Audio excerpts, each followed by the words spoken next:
Chapter 364. Alalala Conqueror King Iskandar is here.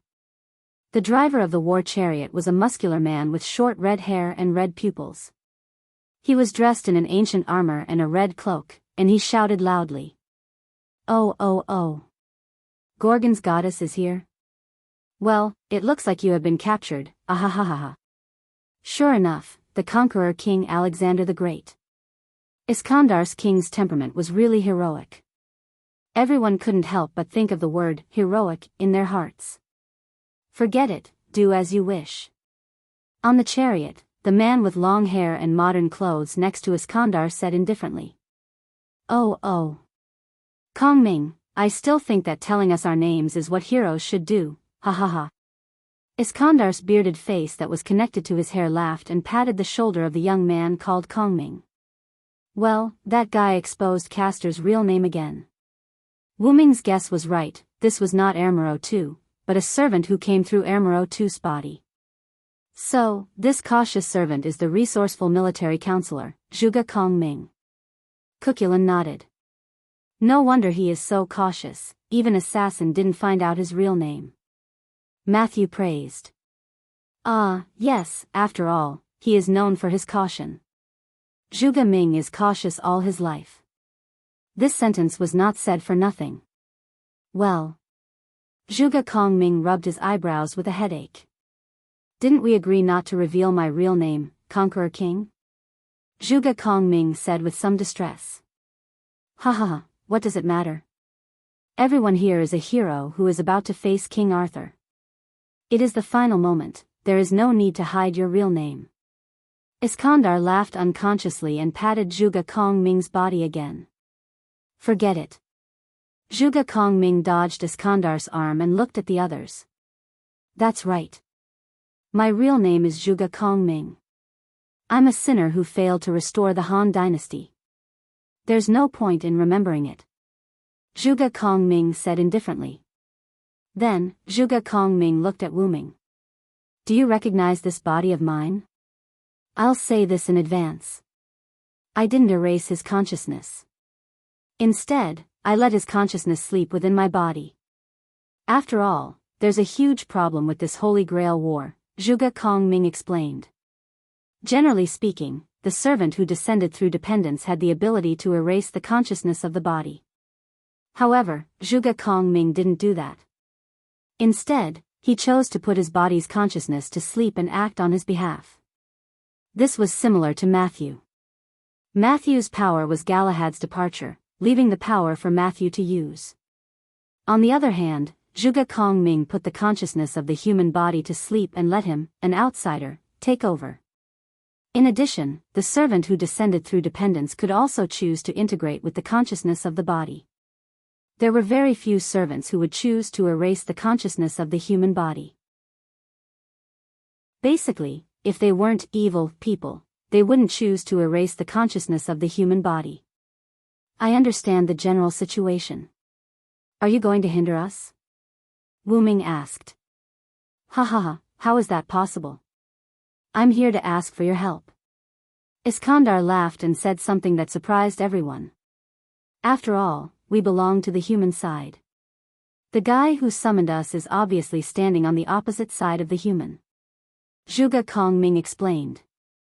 Zhuge Kongming said, and Iskandar stopped his chariot on the ground. Let's not talk about helping us first. Isn't your master that man? Wuming asked as he looked at the two chariots that landed on the ground. Yes, you're right. We are indeed that man's servants. Iskandar admitted generously. I know what you're worried about. If we work together with you, it's hard to guarantee that our master won't attack you at a critical moment.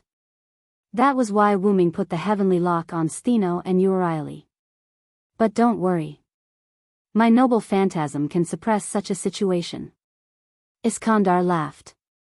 My noble phantasm is an area of effect formation. Not only can it weaken the enemy, but it can also resist the master's command. Unless more than 3 command curses are activated at the same time, it won't work, Zhuge Kongming explained. Wuming looked at Stheno and Euryale. That way, the two of them would be able to fight as well. The man in the green hat placed a command curse on each of our 7 servants from the beginning. So, as long as we're within the range of Kongming's noble phantasm, his command curse will lose its effect. Ahahaha, you're indeed a wise strategist. You're extraordinary. Iskandar laughed again and patted Zhuge Kongming's shoulder. However, Iskandar did not notice that Zhuge Kongming was about to lose it. The man in the green hat has been with Saber all this time, and he doesn't show any signs of leaving. So, I've hidden my noble phantasm in the big hole in Winterwood City. You just have to activate it when the time comes, Zhuge Kongming explained. I see. Wu Ming looked at his companions and nodded. Well then, I wish us a pleasant cooperation. Wu Ming said with a smile and extended his hand. Pleasant cooperation. Zhuge Kongming also extended his hand and shook hands with Iskandar. By the way, do you guys want to be my subordinates? Iskandar looked at Wu Ming and the others with joy. Sigh. Matthew and Gadotsi were stunned. Olga Marie shook her head disinterestedly. Stino, Urieli, and Medusa shook their heads without even thinking about it. Sorry, I don't want to be someone's subordinate. I want to be free. Besides, I already have a master. Cuculin grinned and pointed at Gadotsi behind him. How about you, assassin? Your assassination skills are superb. I didn't even notice you. However, you don't look like a villain, so I welcome you to join my army. Iskandar saw that everyone rejected him and looked at Wu Ming, who had yet to speak. Wu Ming smiled at Iskandar's words. I've taught many kings. You don't need me to teach you. The one beside you is enough. Wu Ming's meaning was obvious. He chose to reject as well. I've said it before. With their personalities, they won't be your subordinates, Zhuge Kongming said calmly. Ha ha ha, you won't know if you don't try. What a pity. Iskandar saw that no one wanted to join his army. He was not embarrassed. Instead, he laughed happily. At this time, Wu Ming's words attracted Olga Marie's attention again. Even Matthew, Gadotsi, Anna, and even Cuculin looked at Wu Ming in surprise. Stino and Urieli, who had already seen Wu Ming's identity through the goddess god core, were not surprised. Senior brother, you've been through a lot. But it seems like you're doing well, Cuculin praised. Well, I've been through a lot. However, I'll tell you about it when I have the chance. Wu Ming smiled at Gadotsi, Matthew, and Olga Marie's curious faces. Then, Wu Ming walked forward. Now, the most important thing is to end this. Chapter 365. With the addition of Iskandar and Zhuge Kongming, the pressure on Wu Ming and the rest was significantly reduced. Now, the only enemies left were Artoria, Karna, and Leviticus. It was undoubtedly much easier. Then, the two groups separated. Wu Ming and the rest were working together with Iskandar, but there was no need for the two groups to work together. In order to prevent us from being discovered, let's split up temporarily. When you reach the big hole, we'll come to support you. After that, Iskandar and Zhuge Kongming continued to carry out the mission of the command incantation, which was to kill all living creatures. However, in Winterwood City, the only living creatures were Wu Ming and the rest, as well as their servants. Therefore, the command incantation was not convincing at all. In addition, a long time had passed, so they knew that the command incantation's coercive power had basically disappeared. Naturally, Stino and Urieli felt the same way. However, to be safe, Wu Ming did not let them come into contact with Enkidu. After all, there was nothing wrong with being cautious. While Iskandar and Zhuge Kongming were constantly destroying the destroyed houses, Wu Ming and the rest were heading toward Winterwood City in Yuanzhong Mountain. When they were almost at the foot of Yuanzhong Mountain, Wu Ming realized that something was wrong. The concentration of magic on Yuanzhong Mountain was a little high. Boom! At that moment, the sound of an explosion came from the mountain. Gilgamesh has encountered an enemy. Wu Ming took a step forward and headed toward the direction of the explosion. Pay attention to the surroundings. After that, Wuming disappeared. Near the top of Yuanzhang Mountain, two figures were moving rapidly. Whoosh whoosh whoosh. Golden ripples constantly emerged from the back of the golden figure. Countless relics were shot out, and the target was the other golden figure. Bang bang bang. However, the golden red figure's martial arts skills were extraordinary. The strange long spear in his hand was constantly waving, knocking away the treasures one after another. Damn it! You bastard! How dare you shoot down this king's mount? As he spoke, Gilgamesh kept activating the gate of Babylon, and countless relics were shot at the spearman again. The order I received is to kill anyone who dares to go up the mountain. Your vimana is also a forbidden item, Gilgamesh. The spearman said Gilgamesh's real name. Then you shall receive the king's wrath. Karna. That was right. The one who was fighting with Gilgamesh was Karna, the hero of India. Karna was originally ordered to go to Winterwood City to kill all living creatures, but there were basically no living creatures others as followers. It was at that time that Karna discovered Gilgamesh, who was hanging out outside. He's not a servant. Karna had Karna sneak attack, Karna to S2s to S. Although Gilgamesh was quite arrogant, he did have the right to be arrogant. Under the attack of Karna's Brahma, cursed me, Brahma, Kundala, Gilgamesh successfully released a shield from his treasury before the attack arrived, and blocked Karna's throwing relics. Then, the two of them began to fight. However, Karna seemed to have received some kind of message, and he abandoned the battle and fled. Gilgamesh did not chase after Karna, saying that he was a bastard who ran away. Just now, when Gilgamesh drove the vimana to the top of the Yuzhang mountain, suddenly, another Brahma, cursed me, Brahma, cursed me, spear pierced through the vimana, and the vimana disappeared in the starlight. On the other hand, Gilgamesh, who was sitting on the vimana, was incomparably furious. How dare a bastard shoot down this king's ride? This king will make you regret your blindness. Therefore, the two of them began to fight. The two of them were able to recognize each other because their respective characteristics were somewhat similar, and Wuming and Lev had also told Gilgamesh and Karna about the enemy's characteristics. In addition, the two of them were not very far from each other, so naturally, they knew each other's identities. Come on, Hero King, Gilgamesh. Although he was surprised that the Hero King, Gilgamesh, was a woman at first, Karna did not underestimate Gilgamesh.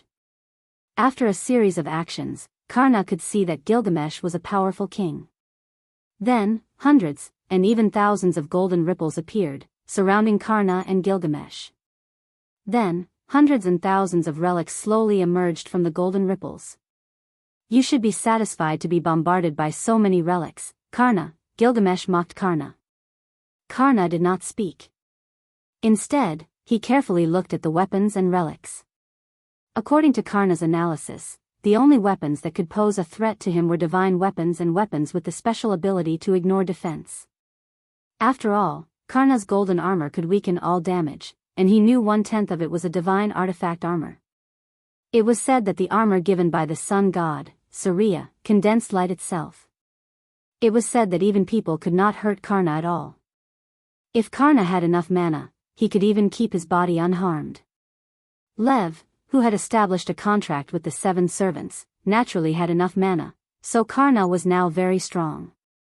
To be able to die under these hundreds and thousands of treasures, you should be satisfied. At this time, Gilgamesh was in a good mood.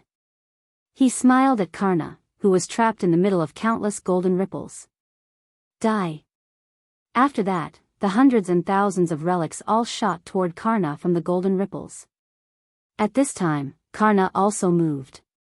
Boom. Boom. Boom. That was the sound of countless relics exploding when they hit Karna. Bang. Bang.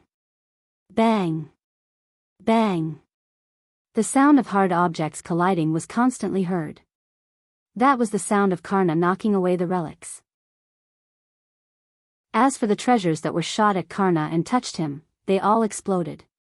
The wind and flames from the explosion shone brightly on Karna, but Karna continued to selectively deflect some of the treasures away. Without exception, all the treasures that were sent flying by Karna were treasures that could restrain Karna's divinity armor. As for the treasures that attacked Karna's body, they couldn't even break through Karna's defense. It must be noted that Wuming defeated Karna last time because Karna's golden armor had disintegrated. Taking advantage of that opportunity, Wuming injured Karna with his light cannon. Do you think it's that easy? Gilgamesh sneered. Pfft. Chapter 366. Puk Dash. Several noble artifacts pierced through Karna's body, and blood splattered everywhere. The noble artifacts that were inserted into Karna's body turned into spots of golden light and were retrieved by Gilgamesh into the gate of Babylon. Cough. I see. You hid these noble artifacts in the shadows of other noble artifacts. As expected of the hero king. Karna coughed up blood and said with some shame. Gilgamesh was an archer, after all. If he just threw noble artifacts around, it would be too degrading. Humph. Bastard, this is the price you pay for attacking this king, Gilgamesh said disdainfully. At this moment, a huge dark purple tentacle that looked like an octopus suddenly broke out of the ground.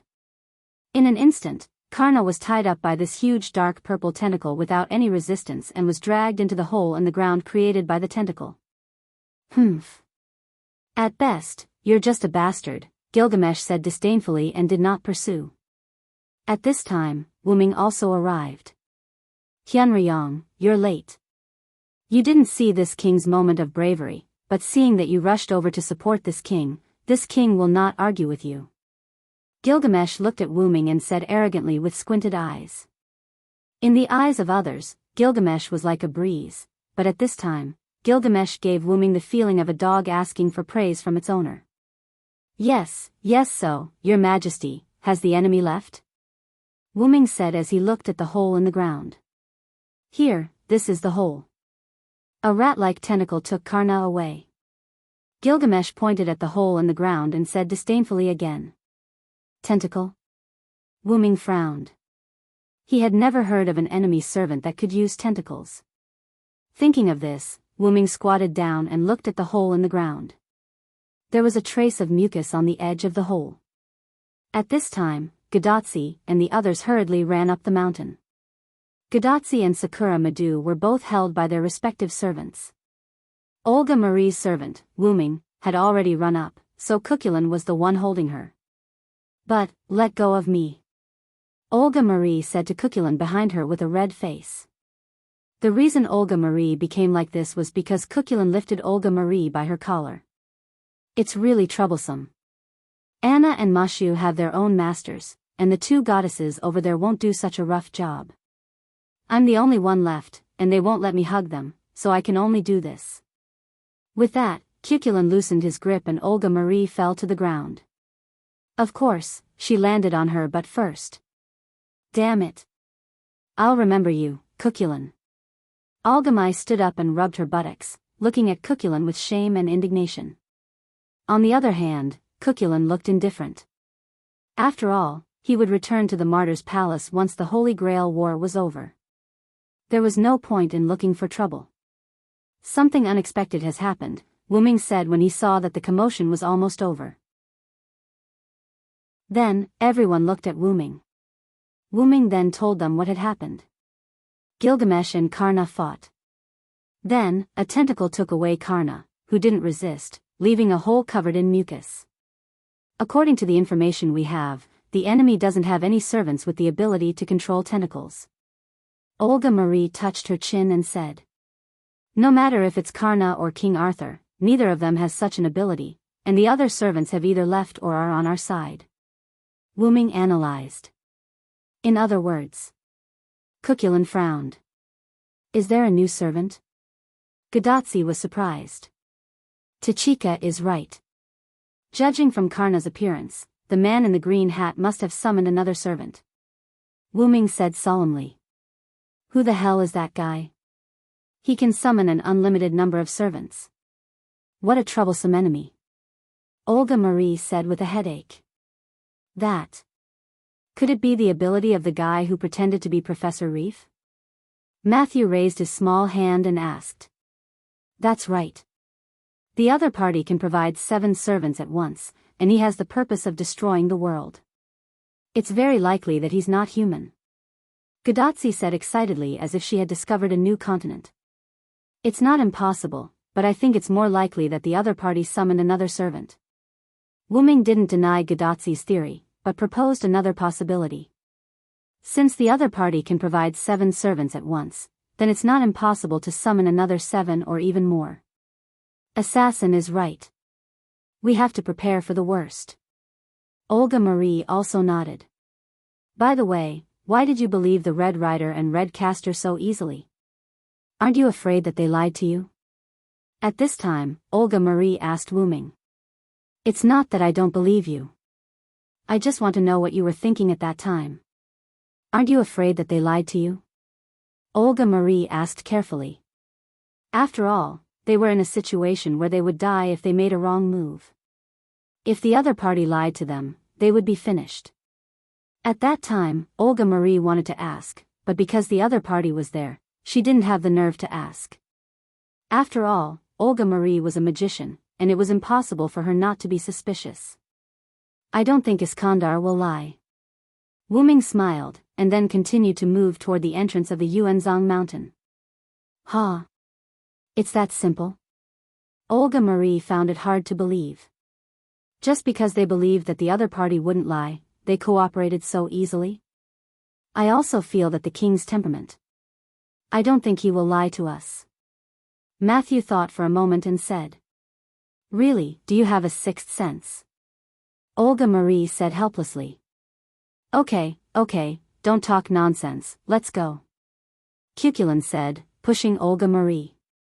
I know. Let go of me. So, everyone came to the Yuanzhong Mountain's Ludong Temple. There was a large passage behind it that led directly to the inside of the big hollow. With the number of Wuming and the others, it was a bit inappropriate to take the previous small path. The whole Winterwood city turned into a field of fire, but the strange thing was that the temple was intact, and only some of the surrounding edges were broken. Let's go. Wuming said concisely. Just as everyone was about to enter the Ludong temple, Wuming immediately held out his hand and stopped everyone. Both Cuculin and Wuming looked cautious. What's wrong? What happened? Gadotsi asked. Get ready, there's an enemy. Olga Marie gestured and prepared the magic bullets. Bang!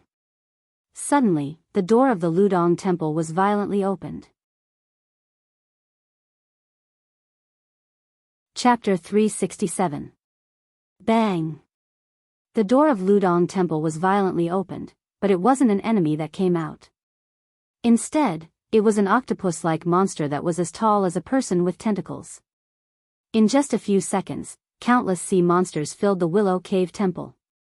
They kept pouring out of the Willow Cave Temple's entrance and rushed towards Wuming and the others. Wah! What? What is this? It's disgusting. Gadotsi was shocked. There was no need to look closely. These monsters were covered in mucus, and the ground they passed through was wet. Olga Marie didn't say anything, but her legs were trembling. Sakura Madhu shrank into Anna's arms in fear. Matthew was also afraid, but he still held on. He immediately raised his shield and stood in front of Gadotsi and Olga Marie. Only Gorgon's sister, Stheno, and the others weren't afraid of these things. These things look like sea monsters. Stheno looked at the tentacle monsters that were advancing and frowned in disgust. Although she wasn't afraid, she still felt disgust. Even the goddess hated these things. These things aren't worth this king's time. I'll leave them to you. With that, Gilgamesh's spiritual form disappeared. It seemed that she also hated these tentacles. Sure enough, these tentacles have a special attack on women. Wuming thought.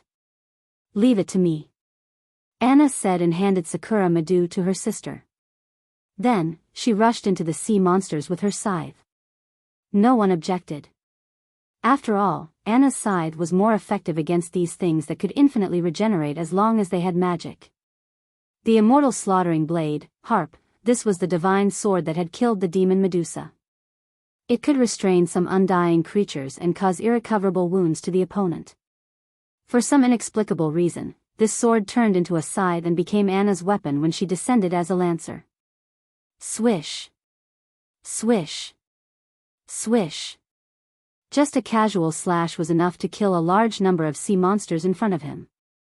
The power of the undying slaughter blade, harp, completely killed these sea monsters that should have been able to regenerate. However, it was a little difficult for Anna to deal with the sea monsters that were still pouring out continuously by herself. Boom! A violent explosion came from beside Anna. The sea monster in front of Anna was blown to pieces.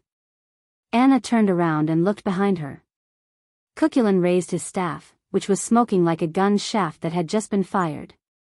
Blow them to smithereens. I don't believe they can recover. Cuchulainn grinned. However, Anna was a little dissatisfied. Cleaning up these sea monsters was her mission. The enemy should have discovered us. Let's finish them off and leave as soon as possible. Wu Ming tried to persuade Anna. Then, Anna nodded with a frown on her face, but she still looked unhappy. Then I won't hold back. Cuchulainn said, laughing wantonly. The Lune rune in his hand kept drawing. Countless flames shot at the sea monsters, setting off a series of explosions. Boom! Boom! Boom! This series of explosions had killed almost 1/3 of the sea monsters. At this time, a few rune stones fell into the center of the remaining sea monsters, producing golden flames. Boom! Boom! Then, Cuchulainn looked at Wu Ming. The two of you should hurry up. Wu Ming smiled, then threw the Lune rune stone in his hand at the sea monsters again. Ah! Are we going to compete? I won't lose. Cuchulainn said excitedly, attacking the sea monsters frantically. In less than 5 minutes, the sea monsters that covered the sky disappeared, leaving behind a faint layer of black dust and traces of various elements. Ice, water, fire, wind, thunder, electricity, earth. Traces of almost all elements could be seen. This made Gadotsi and the others dumbfounded. Especially Olga Marie. That's a rune stone. How could an assassin have so many rune stones? Olga Marie complained crazily. Secrets that could not be known were fatal to Olga Marie. An assassin, where the hell did you get those rune stones from? Why do you have so many types of rune stones? Roman also complained. It's just my ability. Those rune stones were just made when I was bored. Wu Ming shrugged. However, Assassin's damage output is really amazing. Matthew wiped the cold sweat off his forehead. After all, Matthew and the others had been watching from the side. Wu Ming's damage output was almost higher than Cuchulainn's. Cuchulainn's attack was just a simple red burst of flames, while their Lune rune stones were all kinds of elements, so it was easy to distinguish. The reason why Matthew said this was because of the difference in their ranks. Cuchulainn was a caster, so it was normal for him to have AoE damage. After all, he was a mage cannon. However, Wu Ming was not a caster, but an assassin. As an assassin, he was even more AoE than a caster. It was simply outrageous. I've handed over almost all the offensive runestones I've made in the past. It's normal for them to have such an effect, Wu Ming said with a smile. He opened a part of the dragoness space in the center of his palm and threw out a large number of Lune rune stones from his noble phantasm. Because they were in a hurry, Wu Ming bombarded the sea monsters indiscriminately at a speed that even Ma Shu couldn't see clearly. Together with Cuchulainn, the two of them were able to destroy all the sea monsters that could affect the entire Fuyuki city in 5 minutes. There was another reason why Wu Ming used up all the Lune rune stones. After all, they can be made in the future, can't they? These rune stones were made to deal with situations similar to this. Wu Ming smiled. At this time, Gilgamesh lifted his spirit form. As far as actors are concerned, these pieces of trash are not qualified at all, but they let me see a good show. Gilgamesh looked at the debris on the ground and said sarcastically. If you could help me, it would be much easier. Wu Ming shrugged his shoulders. Humph. This king said that these things are not worthy of this king's help. Gilgamesh glared at Wuming fiercely.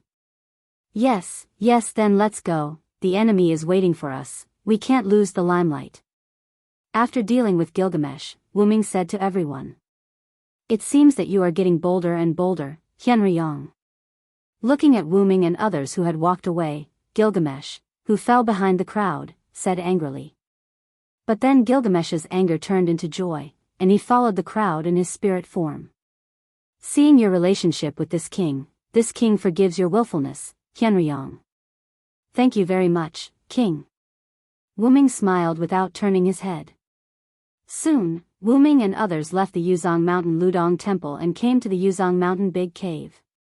Wuming, Gilgamesh, Kukulin, Matthew, Anna, Steno, Urieli, Gadatsi, Olga Marie, Sakura Madhu. 7 servants and 3 masters, the troops that caused the chaos of this era, arrived at the Demon King's castle.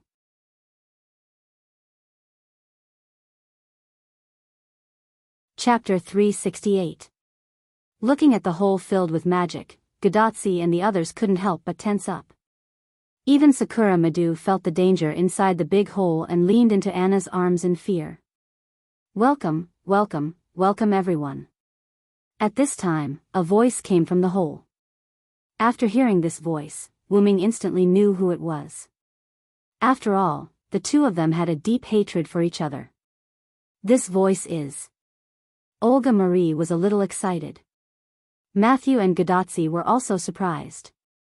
Even Roman, who turned off the virtual screen to make it easier for everyone to move, appeared again. Everyone looked at the shadow. A figure came out from the shadow of the hole, wearing a green top hat, green clothes, brown hair, and a gentle smile. Lev! Olga Marie shouted excitedly. That's right, it was Lev Lenore Floros. Lev, it's great that you're okay.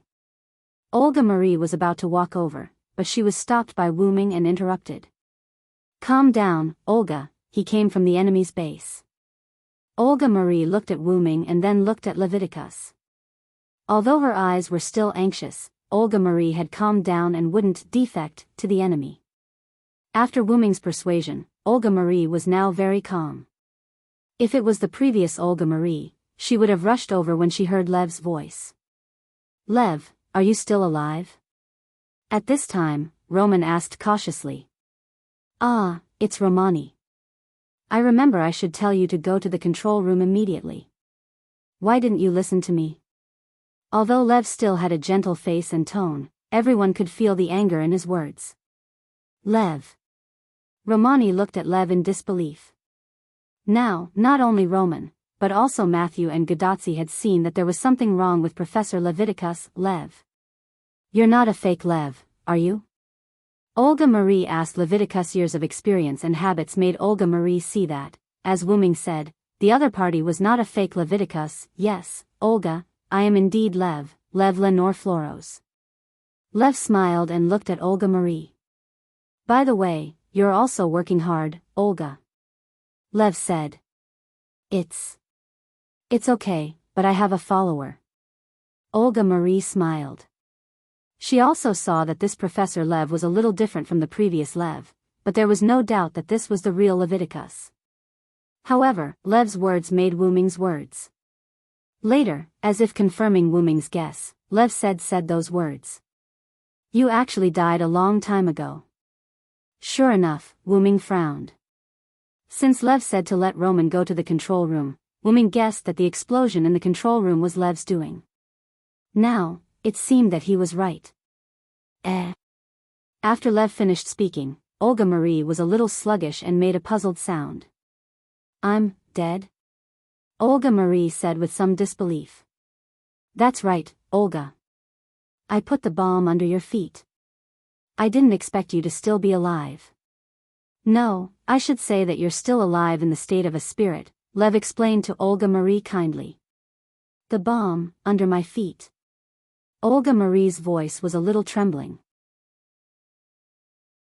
Yes, Olga, now you can't go back to Chaldea, because your body is dead. There is only one result if you go back to Chaldea, that is, with the disappearance of your consciousness. In an instant, Lev's expression became terrible, and the corners of his mouth almost reached his ears. I am already dead, Olga Marie said with a desperate and trembling voice.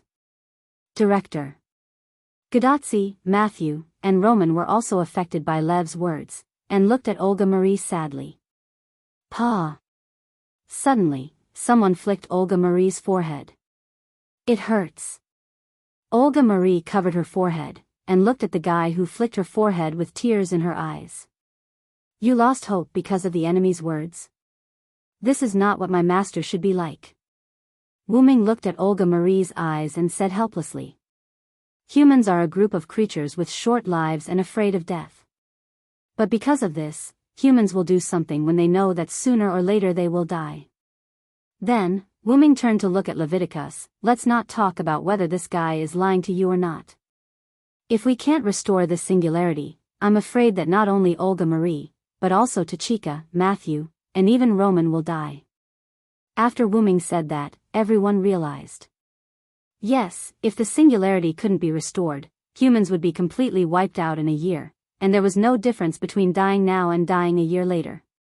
So, even if it was for themselves, in order to save humans, they had to win. And didn't I say that I can lend you my shoulder at any time? I like you very much as a master. Wu Ming smiled. I'm sorry. Olga Marie apologized, and wiped the tears from her eyes. I am the director of Chaldea, the master of the famous clock tower Animusphia, one of the 12 monarchs, Olga Marie Asmaret Animusphia, the captain of the team who restored the singularity and saved humanity. How could I fall here? At this time, Olga Marie regained her confidence. Lev betrayed me, but I still have my followers, I still have people I can rely on, I will never fall. Seeing Olga Marie like this, Gadotsi and the others breathed a sigh of relief and smiled with relief. Sure enough, assassin, you are a scourge. Looking at Olga Marie who regained her courage, Lev looked at Wu Ming expressionlessly. Then I'm sorry, I especially like to scourge those villains, especially the fake gentleman wearing a green hat. With that, Wu Ming deliberately took off his black hat and made a noble salute. Did you know? I was going to burn down this era and give the Holy Grail to Queen Arthur. I was going to leave this era, but who told me to meet you? Lev didn't care about Wu Ming's mockery and continued speaking calmly. My idea is right, the last master of humanity can't do anything, the dead Olga Marie can't do anything, these tools, followers, can't do anything. Then, Lev showed a terrible expression. The most important thing is you. But, in an instant, Lev returned to his amiable appearance. But it doesn't matter, you're going to die anyway, I'll be merciful and forgive all the things that annoy me. You really dare to say that? Bastard. Whoosh whoosh whoosh. Poochie.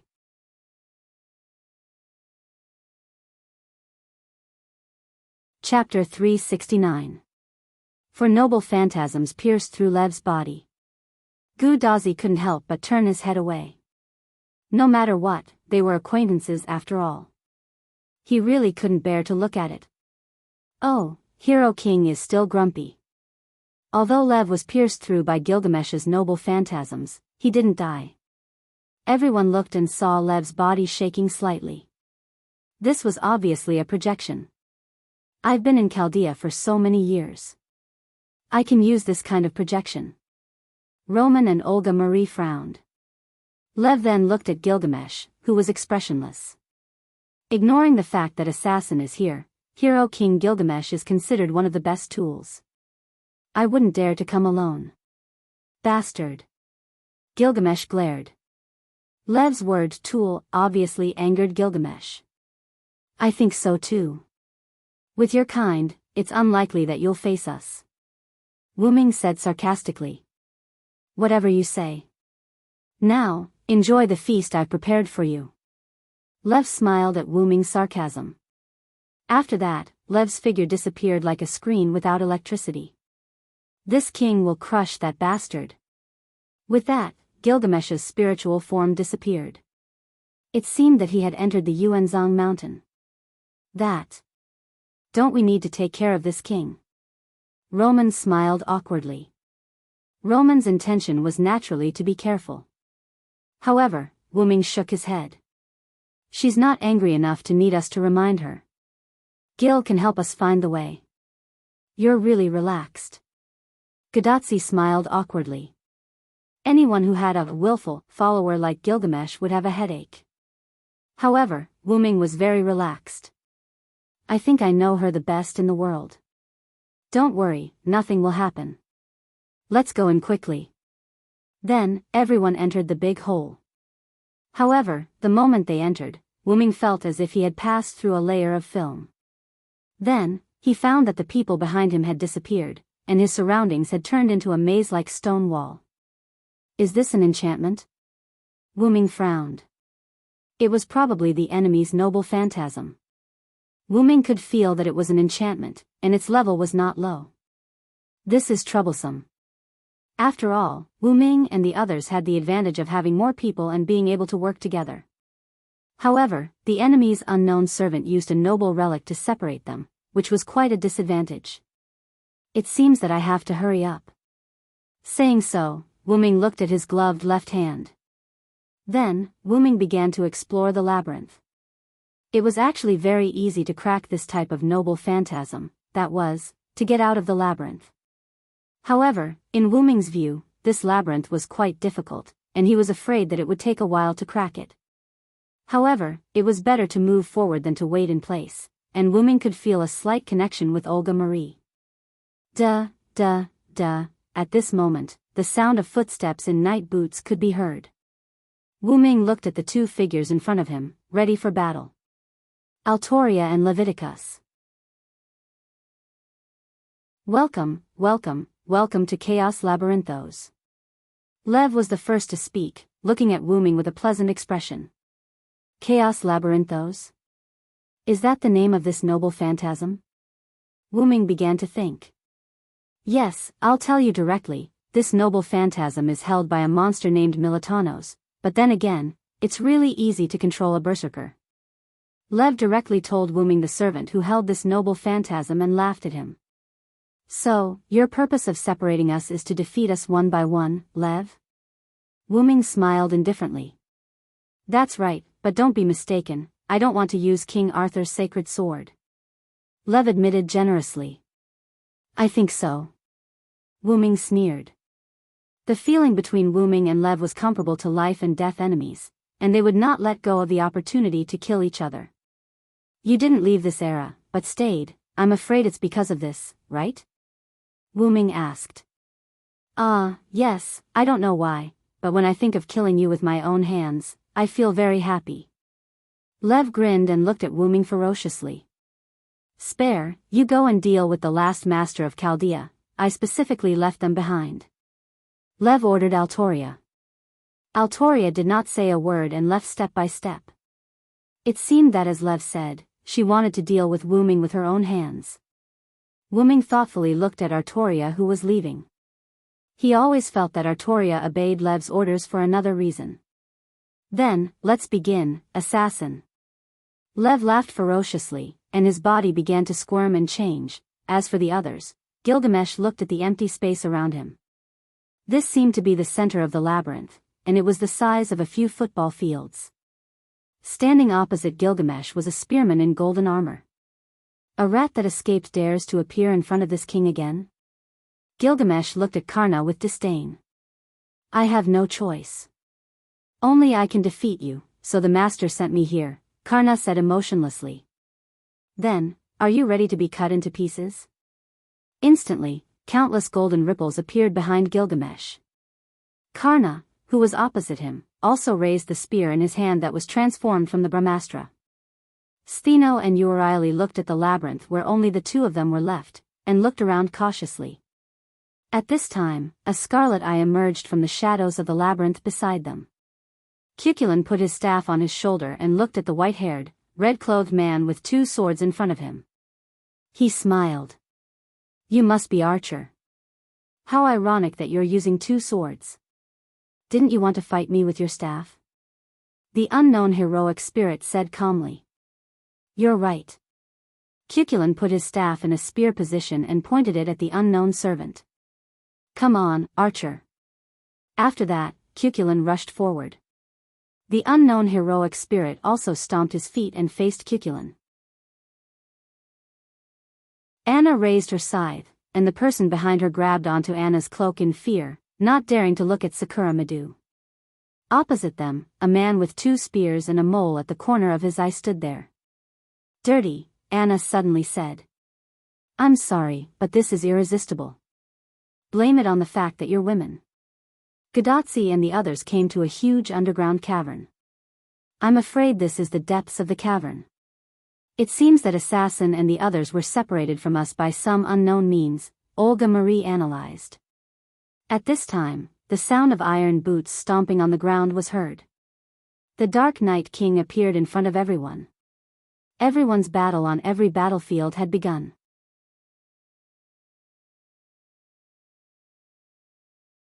Chapter 370. Wu Ming looked at the giant flesh pillar with countless huge eyeballs in front of him and then looked at the black mud-like liquid that it was emitting. He was even more certain that it was related to the origin black mud. It's just like Darius, Wu Ming said in disgust. Although the shape was different, the feeling that this giant flesh pillar gave Wu Ming was the same as the black mud giant that Darius controlled back then. Ha ha ha, this is my true form, demon god pillar Flawless. The giant flesh pillar made a sound from nowhere. Then, it was Leaf's voice, but it was filled with magnetism. I've already heard about you from the other demon god pillars. With just an assassin, you won't be able to defeat me. The demon god pillar Flawless said confidently. I see. Are all of you demon god pillars a whole? Since Flawless said, we are waiting, and after learning about Wu Ming from the other demon god pillars, Wu Ming guessed that Flawless and the other 72 demon god pillars were a whole. That's right. We are a group that is more advanced than an individual human. The demon god pillar swayed. The demon god pillar that pierced the sky gave off a feeling that it would fall. Then, let's begin. As he said that, Wu Ming's eyes turned red. In an instant, countless fog emerged from Wu Ming's body, blocking Wu Ming's figure and the giant demon god pillar Flawless.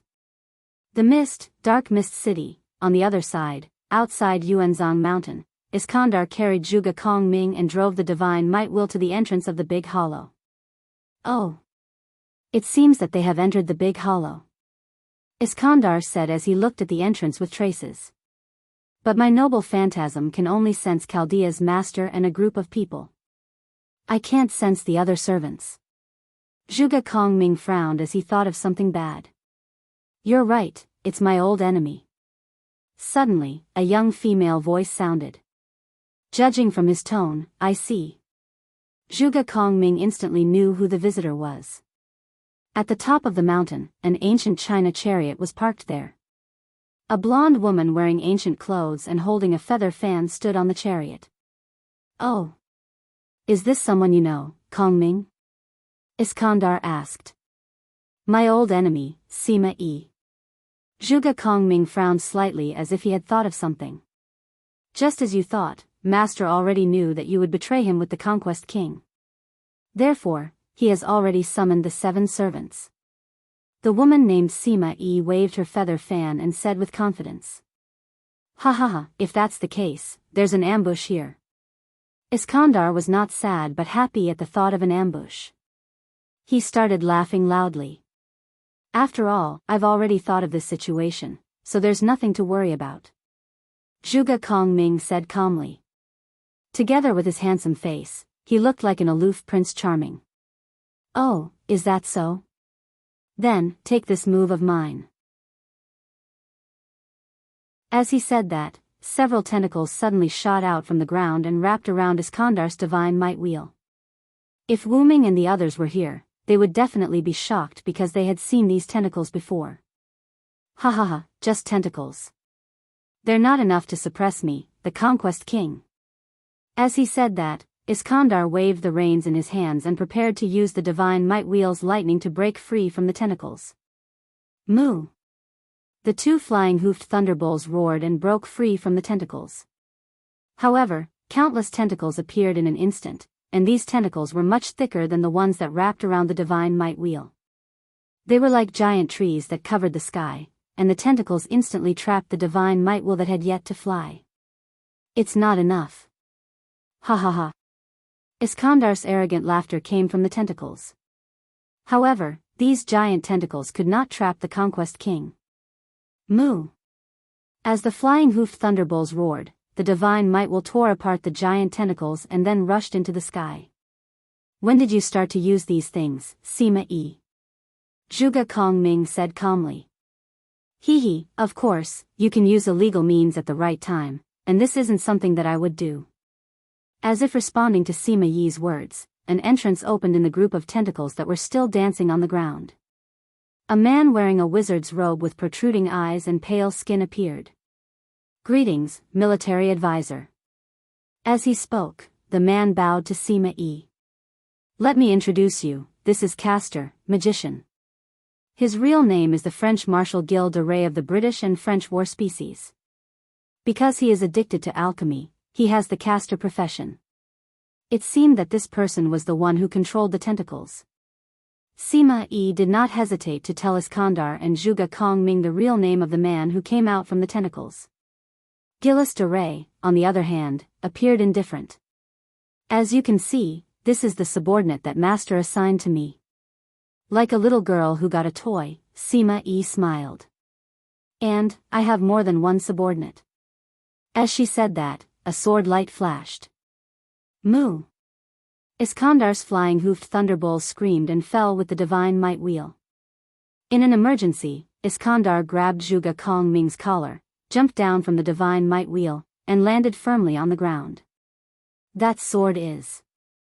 Iskandar, who was also a king, saw that the servant who released the sword light was a king. She had long white hair, rather revealing white clothes, dark skin, and a rainbow-colored sword in her hand. The girl's figure slowly appeared. I am the destroyer of all civilizations. The girl said expressionlessly. This is the Hun emperor who once conquered Europe, known as God's Whip, Attila. Sima Yi introduced again.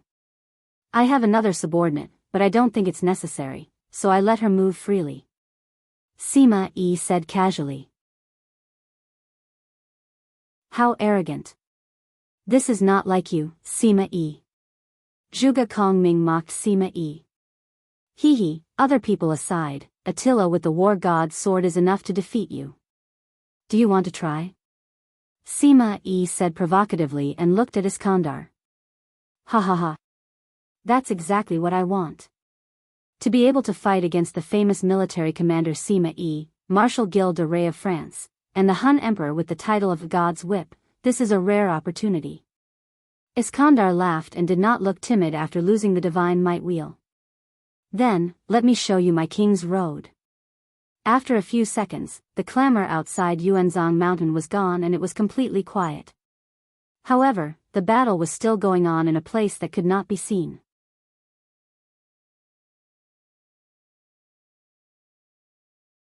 Chapter 371.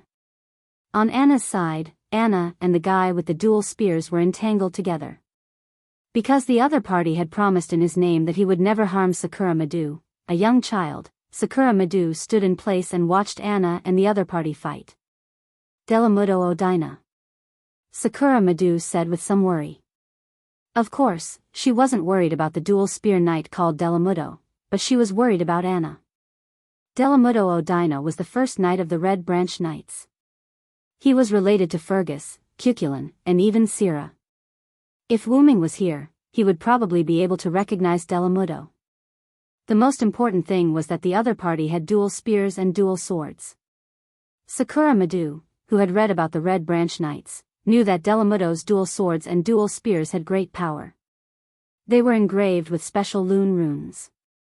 Judging from the current situation, Delamudo was summoned as a lancer, which made Janto Sakura heave a sigh of relief. After all, compared to dual swords, Delamudo with dual spears was easier to deal with. But it was only easier to deal with. At this moment, Delamudo and Anna were fighting using long and short spears. The red spear was called the magic-breaking Red Rose, Gidirge, and the yellow short spear was called the sure-extinguishing Yellow Rose, Gibid. The magic-breaking Red Rose, Gidirge, S ability was actually similar to the sure-extinguishing rune, Rulebreaker. It specialized in dealing with magic items and techniques, and could completely eliminate magic. The sure-extinguishing yellow rose, Gibid, had the power to cause damage that couldn't be recovered from this spear. This was also somewhat similar to Anna's scythe, but Anna's scythe also targeted immortality, which the sure-extinguishing yellow rose, Gibid, didn't have. But because of this, the confrontation between Anna and Delamudo made Sakura Madu nervous. Delamudo was a hero who had been famous for a long time, and Anna was an immature young Medusa. In terms of close combat, Anna was quite at a disadvantage. And for monsters, the hero Delamudo had a suppressive effect on Anna. This was a characteristic of monsters that should be defeated by heroes. In simple terms, the opponent that Lev chose for Anna was really good at restraining her. In just a few rounds, wounds that couldn't be healed appeared on Anna's body. Fortunately, Anna was cautious. These wounds were only minor and did not hinder her from fighting. Although you're a lancer, you don't have superb martial arts, and your spirit base is also quite immature. It's inevitable that you'll be at a disadvantage if you fight with me. It's better to surrender as soon as possible. Delamudo began to persuade. It could only be said that he was a knight with a profound knighthood. He was still thinking about the enemy during the battle. But this was also the reason why Anna and Sakura Madu were still children. Will you let us go if we surrender? Anna just asked Delamudo back. This. Although my lord ordered to kill the enemy, but seeing that your master is still a child, I will plead for her. Delamudo said awkwardly. He really couldn't make the decision on behalf of his master, but he could still plead for mercy. No need to say more. Even if Anna was summoned as a child, she also understood that the weak were prey to the strong, and the weak were lambs to be slaughtered. If that's the case, then I don't need to hold back. As he said that, it seemed that Delamudo was really holding back. Whether it was the craftiness of his spear technique or the speed of his spear, it was more than twice as fast as before. In an instant, a few more wounds appeared on Anna's body. Gradually, these wounds began to affect Anna's performance. Bam! Anna was sent flying and fell in front of Sakura Madu. Sakura Madu quickly supported Anna. Sister Anna. Are you okay? Sakura Madu looked at the wounds all over her body that couldn't be healed. She couldn't bear it. You've already lost. After you kill yourself, I will bring your master away safely and plead for her. Delamudo walked in front of Anna and pointed the tip of his spear at Anna. Anna looked at Sakura Madu and seemed to have made up her mind. Suddenly, Anna's eyes became rectangular in pain. Then, Anna looked at Delamudo. What? After seeing Anna's glowing eyes, Delamudo knew that he was in trouble. This was at least a gemstone-level magic eye. However, just as he was about to shoot Anna, he realized that he couldn't move. I see, Gorgon's goddess. Delamudo gave up struggling. He looked at his body that was turning into stone starting from his legs and smiled. I wish you success. Although what I said was a bit disrespectful, but this time, the master can't let him go no matter what. Delamudo said with a determined gaze. He is a human, an enemy of our heroic spirits. Then, Delamudo completely turned into a stone statue. Then, Anna's wounds began to heal. Now, Anna understood that Delamudo wanted to be killed from the beginning, not because he betrayed the master, but because the master had to betray him. After Anna, who didn't like to use the magic eye, used the petrifying magic, Delamudo didn't resist and left the stage. After all, even if he couldn't move, he could still struggle. Anna felt that Delamudo gave up struggling after he felt that he couldn't move at first and accepted his defeat. As the military advisor said, Delamudo lost. The voice of a girl that didn't sound like a human's voice came. Then, Anna and Sakura Madu began to feel dizzy and fell to the ground. This is poison. Anna's eyes began to lose focus. It was a poison that could affect servants. Then Anna tried to look at Sakura Madu. To be able to affect servants, it was a poison that could kill Sakura Madu, who was just a human girl. Don't worry, I don't have the idea of poisoning my prey.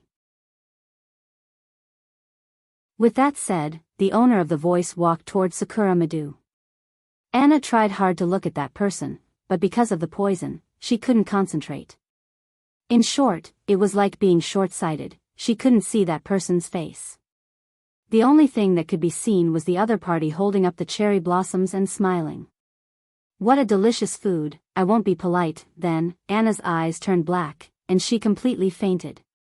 The battle outside continued, but it had nothing to do with Lev, who was the master of the new 7 knights, and Wu Ming, who was the backbone of the joint forces of the old servants. Feeling the thick fog that constantly destroyed his body, the demon god pillar Flawless sneered. Do you think you can trap me with this enchantment alone? Too naive. Flawless swayed and stood in the middle of the empty city of London full of harmful fog, and said wantonly. I do have the idea of cutting off the connection between you and your servants, but this enchantment is not omnipotent. It can't trap you for a long time. Wu Ming said calmly. In that case, this will be your hiding place. Dragon of Origin. Flawless said, releasing the acid fog that corroded Wu Ming's enchantment. When the acid fog was about to approach Wu Ming smiled. Flawless, I heard that you are the demon god pillar in charge of intelligence, right? Wu Ming asked. So what? Flawless said. His actions did not stop, and Wu Ming was completely wrapped in the black fog. Then have you heard of the Saver Job class?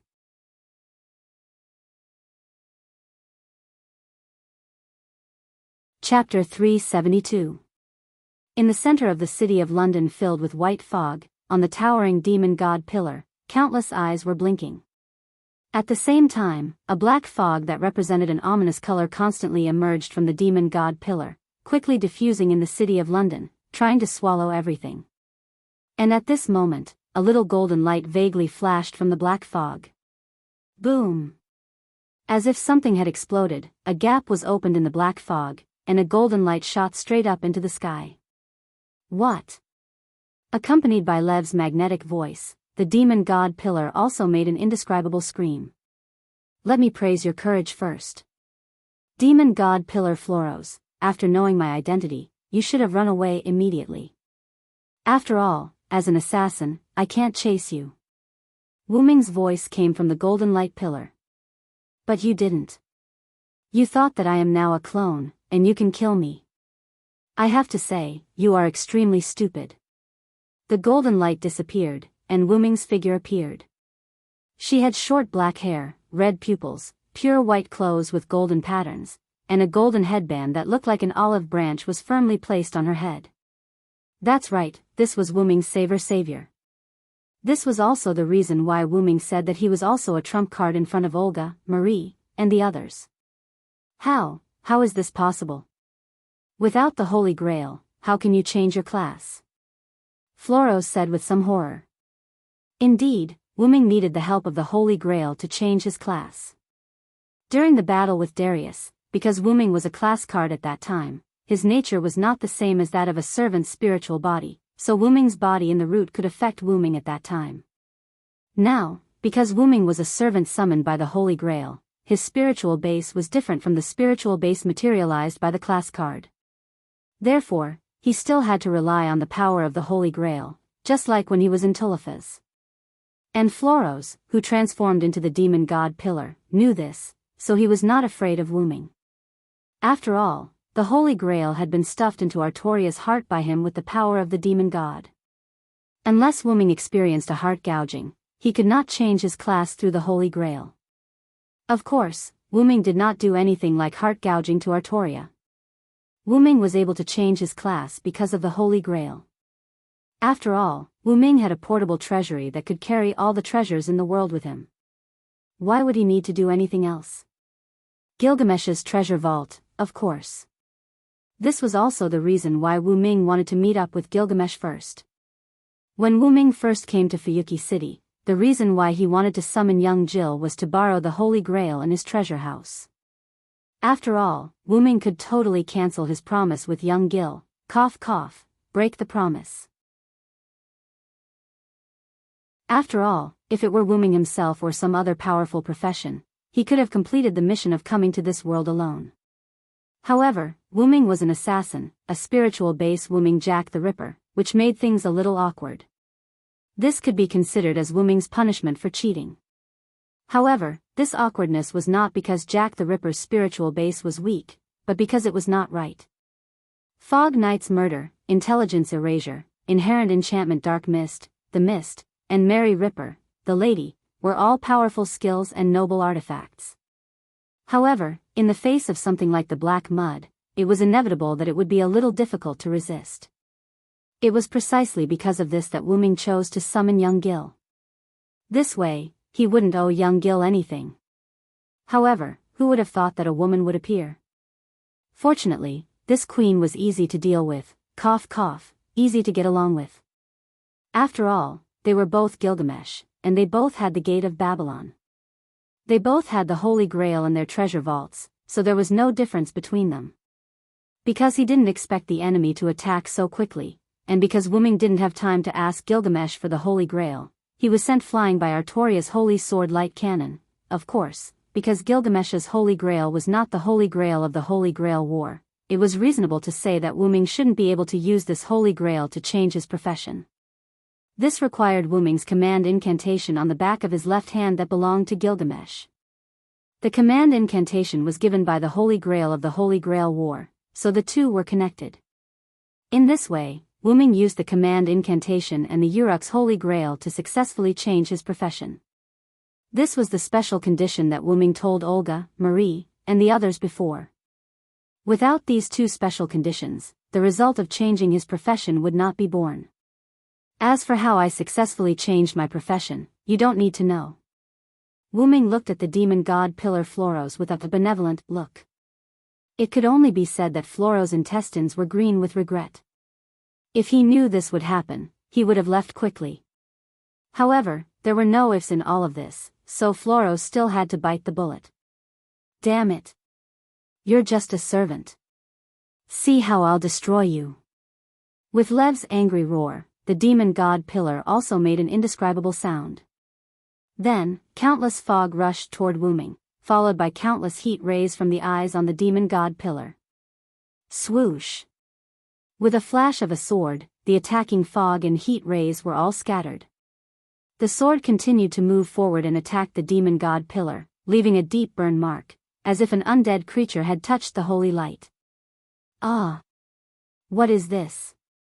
Lev screamed, and the demon god pillar kept squirming to get rid of the pain.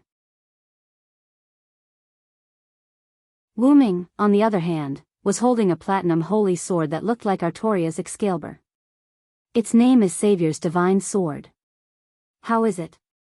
It's not bad, right? Wu Ming looked at the demon god pillar in the air. The sword that just broke the fog and heat rays was from Savior's Divine Sword. Damn it. Damn it. Damn it. Lev's voice was crazy, and it began to sound a little different from Lev's voice.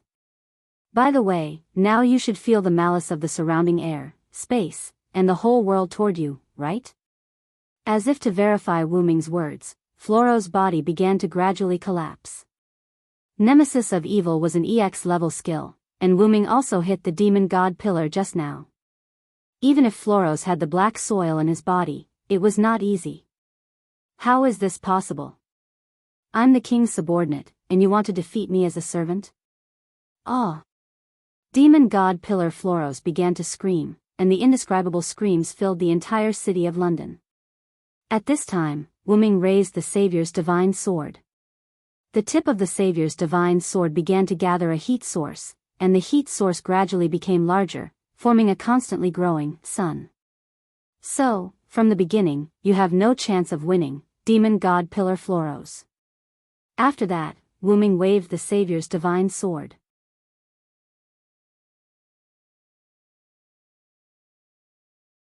Chapter 373.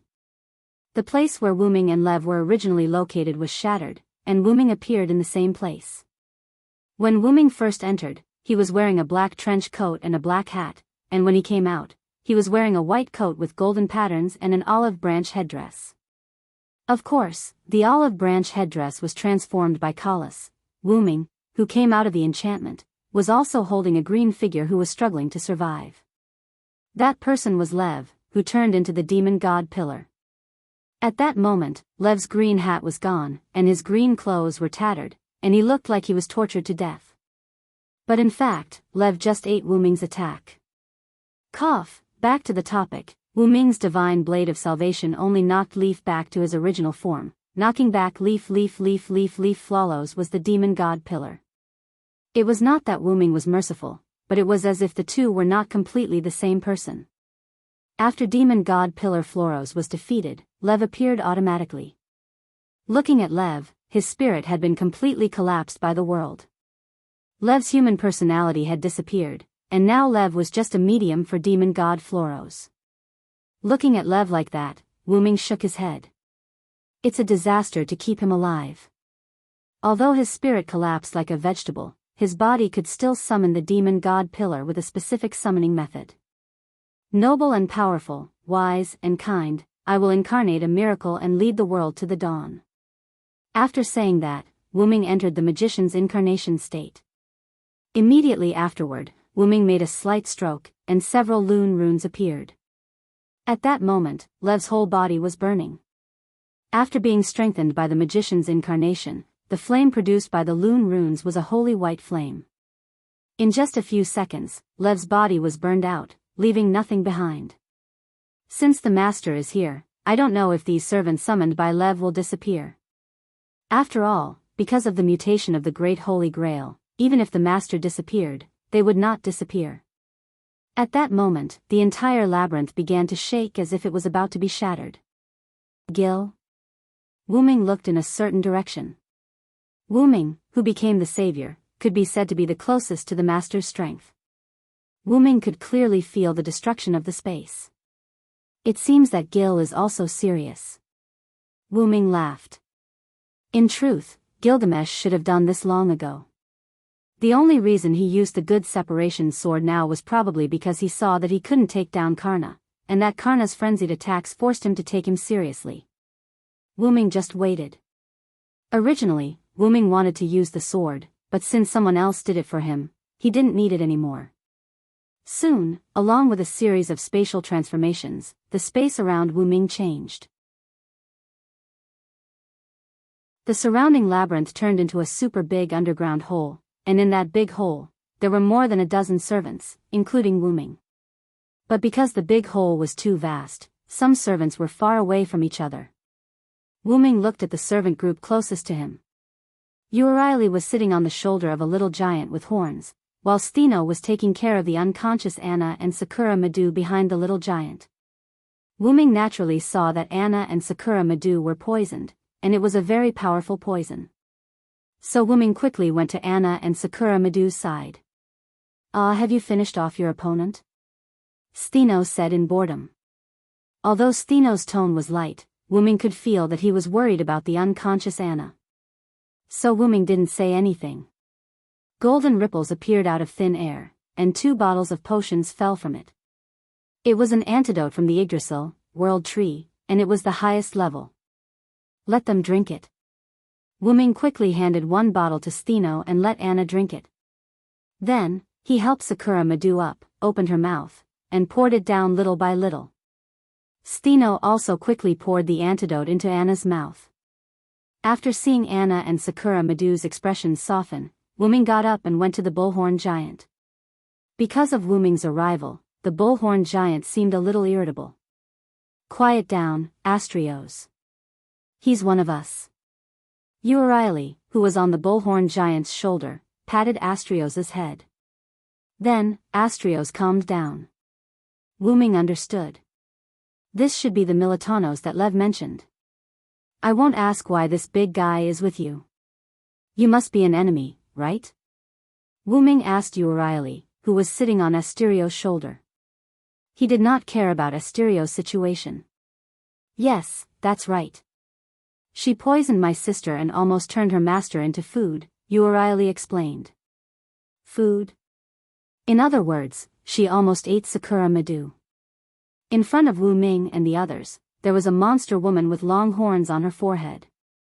She wore a revealing thin dress and held a large blue wine gourd in her hand.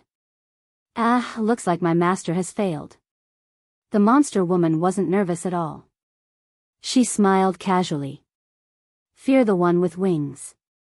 Evil people and powerful people are all afraid of me with wings. My wings will bring you curses. Evil people can't hit me. Wu Ming disappeared as soon as he finished speaking. This time, Wu Ming didn't stay behind at all. He instantly came to the monster woman's side. The divine blade of salvation appeared in his hand out of thin air. Wu Ming slashed at the monster woman's neck heavily. The monster woman's head was instantly lopped off. At this moment, the head flew towards Wu Ming, who was extremely close. It opened its bloody mouth and bit towards Wu Ming's neck. Bang! Wu Ming sent the head flying with a punch. The head fell heavily on the ground and made a loud noise. Wu Ming looked at the monster woman, who was still alive even after her head was chopped off. He had really become a monster. What a powerful skill. It reminds me of Lai Guang. The monster woman's head smiled at Wu Ming. You're the one who surprised me. You didn't die immediately even after your head was chopped off. I can only say that you're worthy of being Shitendaji, the great monster of Japan. That's right, the demon woman was none other than Shitendaji. A monster that used poison and didn't die even after its head was chopped off. It held a wine gourd in its hand and ate humans. The only one he could think of was one of the three great monsters of Japan, Shitendaji. Ah, as expected, I'm too famous. I was actually discovered so quickly. Shitendaji spoke as if she was chatting with an old friend. Wu Ming didn't do anything else because he could see that Shitendaji was struggling at death's door. She wasn't far from dying. You're really optimistic. Wu Ming said uninterestedly. Hee, after all, I'm a monster. But it's a bit sad to die in the same way as you. Shitendaji smiled and then moved her body. This is an order that Master gave a long time ago using the command seal. Run as much as you want. In an instant, countless amounts of poison wreaked havoc.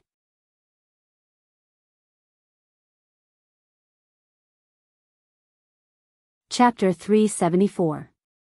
In an instant, Shitendaji's wine gourd exploded. The wine gourd was like a bottomless pit, releasing endless seven-colored venom. The seven-colored venom exuded a terrifying aura. Although Wu Ming could resist it, Wu Ming didn't think that the servants and masters inside the big hole could resist it. Run as fast as you can, Shitendaji's head smiled, then disappeared with his body. Only the large amount of venom was left behind. The most important thing was that the venom was still spreading at an alarming speed. Wu Ming used his phoenix avatar that had not yet exited and came to Anna and Sakura Madu's side. Let's get out of here quickly. Even servants can't resist this venom. Wu Ming said while carrying Sakura Madu. Stheno carried Anna, and Astrios stretched out his hand and let Stheno stand on it. Then Astrios grabbed Stheno and Anna in one hand, and carried Urieli on his shoulder, and began to escape toward the big hole's exit. Wu Ming jumped on Astrios' shoulder, handed Sakura Madu to Urieli, and then took out an item from Golden Ripple and gave it to Urieli. Put it on Astrios, and then infuse it with magical power. It can speed up your movement. Silent Wonder didn't think that a big guy like Asterios could move that fast. In the end, Venom still caught up to him and forced him to leave the stage. Understood, then we'll go first. Urieli was serious, which was rare for her. After Wu Ming left Astrios' shoulder, she activated the item. Ah! Astrilius seemed to have felt the blessing of this power, so he roared and quickly left the place. Wu Ming looked behind him. Not only the venom, but the ground and even the air were dyed with seven-colored venom. As expected of a monster, it left a lot of trouble even after death. Wu Ming looked helplessly at the circle behind him, then resolutely rushed toward Gilgamesh's position. Because of his phoenix avatar, Wu Ming arrived at Gilgamesh's side in just a few seconds. Because the source of the venom was Wu Ming's side, Gilgamesh's side was not affected by the venom yet. After arriving at Gilgamesh's side, Wu Ming first used magical power to burn the venom on his body. Humph. You're late, Hyunryong. Gilgamesh sat on a luxurious exclusive seat brought over from the villa. He propped up his chin with one hand and rested his other hand on the seat. He tilted his head and looked at Wuming. Although it was a complaint, Wuming could feel Gilgamesh's happiness from his tone. Not only was Wuming happy, but he was also happy to meet a strong opponent. Wuming looked at Gilgamesh, who was sitting on the chair. There was a hole in his chest, and the spirit core that was supposed to be his heart was gone. By relying on his skill to act alone, Gilgamesh wouldn't disappear immediately after his spirit core shattered. This king was a little careless and was stabbed by that guy's Godslayer spear. Gilgamesh smiled indifferently and waved his hand. And Karna, who was nowhere to be seen, had undoubtedly left the arena. Really, I told you not to be careless. It seems that you can't do anything without me. Wuming didn't feel sad. Sadness would be an insult to Gilgamesh, so he teased Gilgamesh. You really dare to say that, Hyunryong? Gilgamesh glared at Wuming. However, Gilgamesh's anger turned into joy. Forget it. This king was happy on this trip, so I won't argue with you. Gilgamesh smiled and closed his eyes. Clatter, at this moment, the sound of chains came. Immediately afterward, Gilgamesh felt something familiar touching his cheek. Gil, it was the voice of his best friend. Gilgamesh suddenly opened his eyes. A golden chain was on Gilgamesh's body, and the chain touched Gilgamesh's cheek. If it's you, this should be your wish. Wuming stretched out his arm, and the chain stretched out from Wuming's arm. Sure enough, you two know this king best. After that, Gilgamesh turned into pure magic and disappeared, leaving the chair behind. It's nice to meet you again. Goodbye, Gil. The chain made a pleasant female voice. To meet me and Enkidu again, this is your wish, Gil. The chain once again wrapped around Wuming's arm, and with a flash of golden light, the chain was hidden. Then, Wuming went to the place where Cuchulain and the unknown white-haired red-clothed servant were. When he came to the two, they were sitting down and chatting. Yo's senior brother, seeing Wuming's arrival, Cuchulain greeted him warmly. What's going on with you two? Wuming was stunned by the scene. This guy is a traitor, and his purpose is to repair this singularity. Cuchulain pointed to the white-haired red-clothed servant. It's just for work reasons. The white-haired red-clothed servant said expressionlessly. Looking at the approaching blue circle, Wuming looked at the two. Are you not going to leave? He could see that the two were not going to leave and were ready to leave. You've defeated that demon god pillar, so you don't need me anymore. Also, I made a bet with this guy to see who can't hold on and leave first. Cuchulain smiled. Oh yes, this guy told me about the demon god pillar. Cuchulain pointed to the white-haired red-clothed servant. The main enemy has been killed, so I should go back. The white-haired red-clothed servant continued to say expressionlessly. What? You're cheating. Cuchulain said excitedly. It's your fault for being stupid, Cuchulain. The white-haired red-clothed servant smiled proudly. When they came to the big hole, the white-haired red-clothed servant told Cuchulain his purpose. He said that the enemy had been killed, and there was no need to fight anymore. After that, he saw Shutendaji's wine gourd explode, and the whole big hole began to become a poisonous hole, so he made a bet with Cuchulain to see who could hold on first. After knowing that the mastermind behind the enemy had been killed, Cuchulain, who was not satisfied with the fight, said that of course, he could fight with him. That was what led to the current scene. Cough. You're bluffing. Cuchulain spat out blood and looked at the white-haired red-clothed servant rather unhappily. The poison that had invaded here began to erode the two's spiritual base. Cough. I told you, it's your fault for being stupid. The white-haired red-clothed servant also spat out blood and said weakly. Soon, the two turned into blue magic particles and disappeared. What a bunch of idiots. Wuming shook his head helplessly and looked at the last servants gathering place in the big hollow. The black holy sword slashed on the white holy shield, which was extremely harsh in this big hole with only a few people.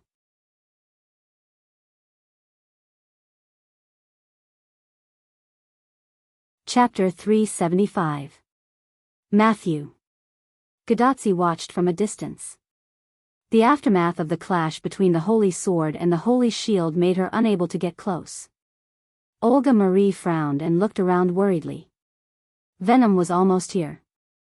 Damn it. King Arthur has been entangling Matthew. We can't retreat at all. Olga Marie had suggested that they meet up with the others as soon as they left Chas Labyrinthos, the eternal maze of the inherent enchantment. However, Artoria was not one of them, and she would not let go of the prey in front of her. In this way, until Shatendaji's wine gourd was activated and began to turn the big hole into a poisonous area, Matthew was still resisting Artoria. Ah. That guy, does he want to drag us down with him? Olga Marie scratched her head and said irritably. Matthew has already taken 3 of King Arthur's noble phantasm, and now he's barely holding on. Gadotsi looked at Matthew, who was already a little unstable, and said worriedly. Gadotsi and Olga Marie were only humans, and they could not interfere with the battle between Artoria and Matthew. Just when the two were at their wits' end, a white gold figure rushed past Gadotsi and Olga Marie. It was Wuming. Assassin. Gadotsi and Olga Marie were both surprised, and then they were happy. Wuming nodded to the two, and then rushed to Matthew and Artoria in an instant, holding the sword of salvation and cutting them apart. Assassin. Senpai. Great. You're here. Matthew weakly leaned on his shield and looked at Wuming. Gadotsi and Olga Marie saw this and quickly ran to Matthew's side, supporting the weak Matthew. Artoria, on the other hand, stood there quietly without saying anything. Wuming took out a red recovery potion from the golden ripple and tossed it to Gadotsi. This is a recovery medicine. Give it to Matthew later, Wuming instructed. Gadotsi caught the recovery potion in a panic and nodded solemnly. Olga Marie, who was supporting Matthew, shouted seriously and nervously. Assassin, this place is about to become a poison zone. We need to leave quickly. After all, Olga Marie was also a first-class magician. She could still see that the poison that was close to everyone was a noble relic poison that was effective against servants. You guys leave first, Wuming said, raising his hand in the direction of Olga, Marie, and the others. Gate. Following the recitation of the spell, a dark purple hole appeared under the feet of Olga and Marie. This was the long-awaited portal. Wah! Along with the sound of panic, the 3 of them successfully fell in. Don't worry, the other side of the portal is safe at the foot of the Yuanzhang mountain. I'll be there in a while. Wuming said to the portal, but he didn't know if Olga Marie and the others could hear him. Snap. Wuming snapped his fingers, and the portal closed. Lia, long time no see. Wuming smiled at Artoria. Artoria picked up the mask that fell on the ground and put it on her face. Come on, if you want to restore this era, you must defeat me.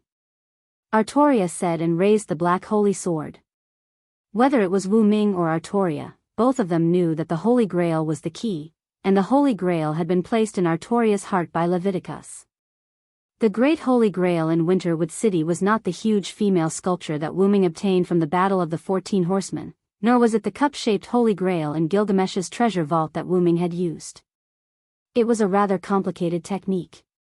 The reason why Wuming saw a Holy Grail in Artoria's heart before was just the manifestation of the Holy Grail technique. But after Lev's series of manipulations, the Holy Grail technique had turned into a Holy Grail. In short, the Great Holy Grail in Winterwood City was no longer a technique. When Wuming transformed into a saver, he noticed the strangeness of the Holy Grail through his connection with the Holy Grail. The Holy Grail in Artoria's heart was the product of the combination of the Holy Grail brought by Lev and the Holy Grail in Winterwood City. You obey Lev because you want to maintain the singularity, right, Lia? Wuming did not continue the topic of Artoria. Instead, he talked about something else. Yes, that's right, Artoria admitted frankly. It was also when Wuming changed his class through the Holy Grail that Wuming realized this. This era was a singularity caused by the Holy Grail, but the Holy Grail would also maintain the singularity. This was also why Chaldea wanted to recover the Holy Grail. Because after the Holy Grail was recovered, this era would change back due to the self-recovery of the world. And the reason why they wanted to maintain this singularity, Wu Ming thought it was because of Leviticus. Even if I don't accept his identification, other servants will become the ones who hold the Holy Grail in this era. In that case, it would be better for me to protect the Holy Grail, Artoria said lightly. Sure enough, even if King Arthur became a Dark King, he was still the same King Arthur, just a little bit colder. This was also the reason why he kept chasing after Matthew. That child has not fully inherited Galahad's power. She is too young. She must be trained. I knew it. Wu Ming could not help but laugh. Sure enough, because he did not like Matthew, who had power but could not use it, King Arthur chose to train her. That was why he kept pestering Matthew and did not let them leave. Sure enough, the Holy Grail War is a sinful consciousness. The first meeting between you and me after a long time ended in this way. Wu Ming said as he raised the blade of salvation. In the big hole that had completely turned into a poisonous area, black and golden light shone. Outside Yuzo Mountain, Astralis carried Euryale, Stheno, Anna, and Sakura Madu and met Olga Marie and the others at the foot of the mountain. But it was not really a meeting, because Astralis did not plan to run down the mountain. Stop at last, Astelius. You are so naughty, Euryale reprimanded Astelius in annoyance. I'm sorry. Astralis stuttered as she apologized. Because the item Wu Ming gave me was too useful, Astralis could not stop at all. She only stopped when she was about to reach the foot of the mountain. She just happened to run into Olga Marie and the others who had been teleported by Wu Ming through the portal. Senpai, are you okay? Matthew asked worriedly as he supported Gadotsi, whose eyes were already swollen. I'm fine, Matthew. Gadotsi shook her head and smiled at Olga Marie. Matthew is over there. Olga Marie pointed at Matthew helplessly. Wasn't he completely out of his mind? Matthew was even more worried now. Thank you so much, leader. Gadotsi smiled awkwardly. Senpai, let's go and rest first. Sorry for being rude. Matthew bowed slightly to everyone and then helped Gadotsi to a nearby rock. You guys escaped too. Is that so? Stheno got down from Astralis and said to Olga Marie. Yeah, assassins seem to have used some kind of spatial magic to teleport us here. Is that so? That means that man is still in the poisonous area? Calculating the time, the big hole in Yuzo Mountain had almost completely turned into a poisonous hole. Asterisk boom. Asterisk suddenly, there was a huge explosion. Yuzo Mountain exploded.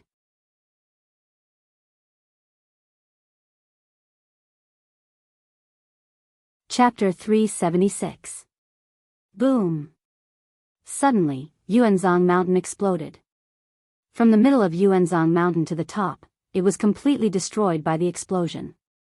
Due to the intensity of the explosion, not many rocks fell to the foot of the mountain. Instead, most of the rocks that fell were small stones. What happened? Gadotsi was shaken to the point that he was completely awake. Senior, Yuanzhong Mountain exploded. Matthew said awkwardly. Gadotsi looked at Yuanzhong Mountain in a daze and realized that it had indeed disappeared. It must be caused by assassins' battle with King Arthur. Olga Marie frowned. Wu Ming could not return safely from an explosion of this magnitude. Don't worry. His strength is far beyond your imagination. Stheno and Euryale smiled mysteriously and said to Olga Marie in unison. After all, Stheno and Euryale had accidentally found out about Wu Ming's true identity. I hope so. Olga Marie sighed. At that moment, a figure walked out from the forest at the foot of Yuanzhong Mountain. However, this figure was in a sorry state. Zhuge Kong Ming. Olga Marie called out this figure's name. What happened? Isn't the Conquest King with you? Seeing Zhuge Kong Ming's sorry state, Olga Marie had a bad feeling. The Conquest King has already left, Zhuge Kong Ming said calmly. Then, he told everyone what had happened.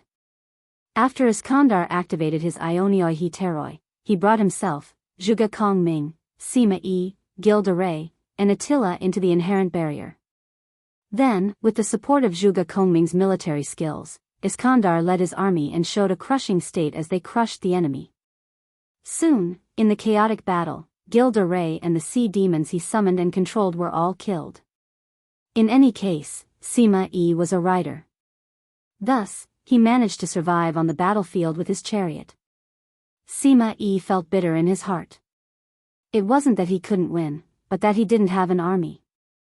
Although Sima Yi was summoned as a rider, she was the same as Zhuge Kongming. Both of them had strategist skills and noble relics. In other words, both of their noble relics were almost the same. However, in the face of tens of thousands of enemy troops, Sima Yi wanted to use Zhuge Kongming's empty fort strategy, but unfortunately, he didn't even have a fort. Sima Yi had no choice but to use his relic to give Iskandar's army a debuff. Subsequently, Sima Yi used the command incantation to summon Attila, who had been killing non-stop in the army, to summon the war god's sword.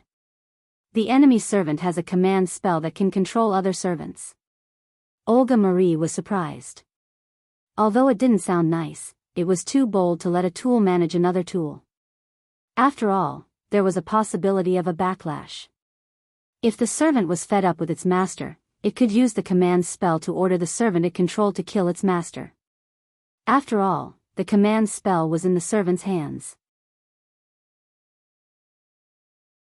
The most important thing was that the servant being controlled was the European destroyer, Attila the Hun, who was known as the Whip of God. The rainbow-like lightsaber instantly wiped out almost 2/3 of the entire Ionioi's army, Zhuge Kongming said in a heavy tone. There was no doubt that Iskandar had been defeated. If it were not for the Ionioi Heteroi protecting Iskandar and Zhuge Kongming, the two of them would have returned to the Martyr's Palace when Attila released the first wave of noble artifacts. After that, before he was completely defeated, Iskandar used his own power to send Zhuge Kongming out of his inherent barrier. As soon as Zhuge Kongming came out of the inherent barrier, he discovered the whereabouts of Olga Marie and the others. Looking at the time, the conquest king should have already left. Saying that, Zhuge Kongming took out a cigar out of nowhere, put it in his mouth, and took a deep breath. Are you the only servants left on our side? Have the hero king and the others all left? Zhuge Kongming asked. They are still in the Yuanzhang mountain. Looking at the current situation, I'm afraid that they are doomed. Olga Marie said in a heavy tone, looking at the destroyed Yuanzhang mountain from time to time. Then let's leave for now. We have to think about how to deal with Attila. If that guy catches up to us, we will all leave. This singularity is completely hopeless. It had to be said that Zhuge Kongming was worthy of being a military advisor.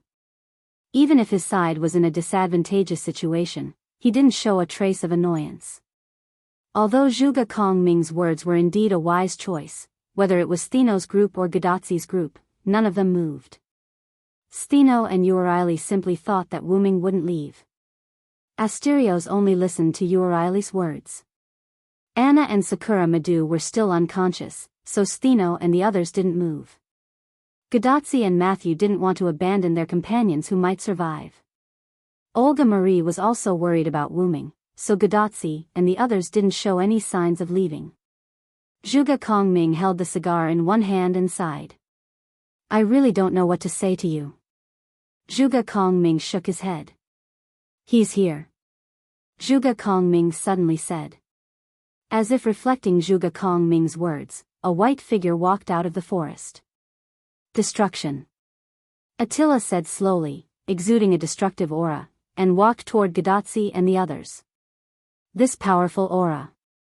Stheno couldn't help but look at Attila a few more times. Euryale and Asterios also looked serious. Matthew immediately held his shield in front of Gadotzi. Matthew, who had drunk the recovery potion, had completely recovered. It had to be said that Wu Ming's potion was very effective. Stheno and the other servants were already in such a state, let alone Gadotzi and Olga Marie, who were humans. Since that's the case, allow me to stall for time. After saying those words, Zhuge Kongming turned around. You guys take this opportunity to go to Yuanzhang Mountain and see what's going on. Zhuge Kongming walked toward Attila. Everyone was silent for a while. Without caring about the people behind him, Zhuge Kongming took a puff of the cigar, then held it in his hand. Speaking of which, this body's things are really good. Then, Zhuge Kongming condensed his magic, turned it into a white feather fan, and pointed it at Attila. This is the military advisor's ultimate position. Try to break it if you can. Karazuno Jin.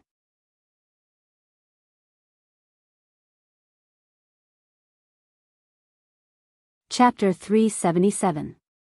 As Zhuge Kongming's voice fell, dark clouds appeared in the sky. Bam, bam, bam, bam. Along with 8 sonic booms, 8 huge 8 trigrams pillars fell from the sky. With Attila as the center, the 8 trigrams pillars fell in 8 directions around him. In an instant, an invisible force spread out, and Attila stopped in his tracks. A formation. Although Attila had been acting like a berserker and always wanted to destroy, he was still the king of the Hun Empire, the gods' whip Attila who had conquered Europe. Attila had also dabbled in the military of the East. The unknown force of this formation did indeed stop Attila's footsteps. It's useless, destroy. Attila raised the war god's sword in his hand as he spoke. Suddenly, Zhuge Kongming's formation was broken. Have you forgotten my existence, Zhuge Liang? The blonde girl in an ancient robe rode a chariot not far from Attila. She was the rider, Sima Yi. She was the one who held Attila's command charm. On the other hand, Zhuge Kongming's Karazuno Jin was countered by Sima Yi's primordial chaos array. Sima Yi, you really are a hindrance. Zhuge Kongming knew that Sima Yi was nearby, but he did not expect her to do the same as he did. Humph. Then you can return to the martyr's palace with peace of mind, Zhuge Liang. Sima Yi said provocatively. You should have sensed that our master has been defeated, and we are no longer restrained by him. Zhuge Kongming said calmly. You want to ask why I continue to follow orders, right? It's because you are here, Zhuge Liang. Sima Yi sneered. Even if I disappear and return to the martyr's palace, it was not easy to meet you in the Holy Grail War. The shame of the empty city stratagem will be washed away here. In the name of the command charm, Saber Attila, release your noble charm. Sima Yi raised her right hand, and one of the remaining 2 command charms on the back of her hand disappeared. Attila silently raised the war god's sword in his hand. Destruction, the war god's sword began to spin, emitting a rainbow light. Zhuge Kongming took a light puff of his cigar. He was ready to leave the stage. After all, the war god's sword was not something he could withstand. Clank. Suddenly, a shield appeared in front of Zhuge Kongming. Matthew raised his shield and prepared to block Attila's noble phantasm. Are you an idiot? His noble phantasm is the war god's sword. You're not mature enough yet, so you won't be able to block it. Zhuge Kongming shook his head helplessly. But we can't abandon our companions. Gadotzi walked to Zhuge Ming's side. Anyway, we're in the attack range of the opponent's noble phantasm. Since we can't escape, then let's not escape. Olga Marie crossed her arms and said proudly. I don't believe them, but that man. Steno smiled. If it's that man, I'm sure he'll be able to save me in times of danger, just like Astelius. Euryale stroked Astelius's horn.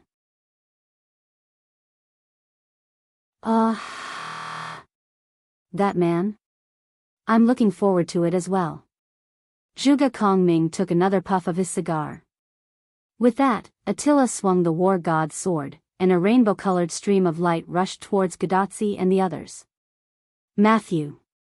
Gadotzi shouted. Yes. Senpai. Mashu inserted the shield into the ground. Lord Chaldeas, simulating the beginning of humanity. In an instant, a huge wall of chalk appeared, protecting everyone behind it. Boom! The colorful stream of light hit the holy chalk wall, and Matthew struggled to resist it. Her teeth were clenched, her body was trembling, but she didn't move. She was sweating profusely. All of these represented Mashu's difficulties at the moment. Thinking about Olga Marie's words, Gadotsi walked to Matthew and held his hand. "Hang in there, Matthew. Block the enemy's noble phantasm." 2 of the 3 command charms on the back of Gadotsi's hand disappeared. Looking at Gadotsi's determined eyes and feeling the endless power that came from nowhere, Matthew smiled and nodded heavily. "Ah!" Along with Matthew's shout, the chalk wall became more real and complete, and the shape of the outer wall was faintly visible. Boom! The power of the war god's sword reached the end, leaving a regretful sound on the chalk wall that it did not break. The 7-colored radiance was blocked, and the god's whip was blocked by the holy chalk wall. How is it possible? Sima-Yi looked at the shield that blocked the war god's sword in surprise. "If that's the case, let's do it again," Sima-Yi said, raising the back of his hand again. "That's it." Suddenly, Wu-Ming's voice came. Pfft! The sound of flesh being pierced by a sharp blade sounded, and Sima-Yi's heart and soul core were pierced. Pfft! Sima-Yi spat out a mouthful of blood, looked at the platinum blade that went through his body, and turned to look at the assassin. "I see, King Arthur lost." Sima-Yi's body began to glow, and little blue particles were emitted from Sima-Yi's body, which was a sign that he was about to leave. "Damn it. What a pity." Zhuge Liang. Saying that, Sima-Yi turned into magic and disappeared. Wu-Ming put away the sword of salvation and looked at Attila. "Destroy," Attila said, and ran toward Wu-Ming. But in the process, Attila's body began to dissipate, and Attila was about to leave. Attila looked at Wu-Ming's left hand and understood. "I see, so the Holy Grail war is over." Wu-Ming's left hand held a small golden cube that looked like a Holy Grail. It was the Holy Grail that Wu-Ming defeated Artoria. Attila was forced to return to the Martyr's Palace. "Attila, God's whip, it's time for you to go back. Go back to your Martyr's Palace and continue to dream." Wu-Ming said something strange, and raised the Holy Grail. Attila did not say anything, and waited quietly. With Wu-Ming's unknown manipulation, Attila's body instantly collapsed, and he turned into pure magic and disappeared. At this time, the holy chalk wall disappeared, revealing the faces of Gadotsi and the others. "Assassin!" Olga Marie and Gadotsi shouted in surprise. "Senior assassin!" Matthew was supported by Gadotsi, and he said weakly, but Matthew's voice was full of joy. "That man is finally here." Steno smiled. "That's too slow," Urieli said. Oh, cried Asterios, not knowing what was going on. "He really came, but it's finally over." Zhuge Kongming breathed out a mouthful of smoke and relaxed. The chaotic Holy Grail War of the 21 Servants.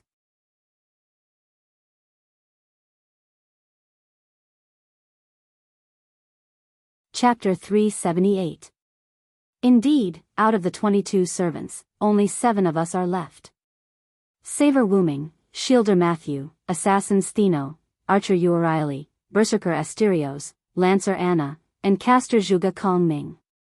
Wu-Ming walked to the side of the crowd, holding a glowing golden Holy Grail in one hand.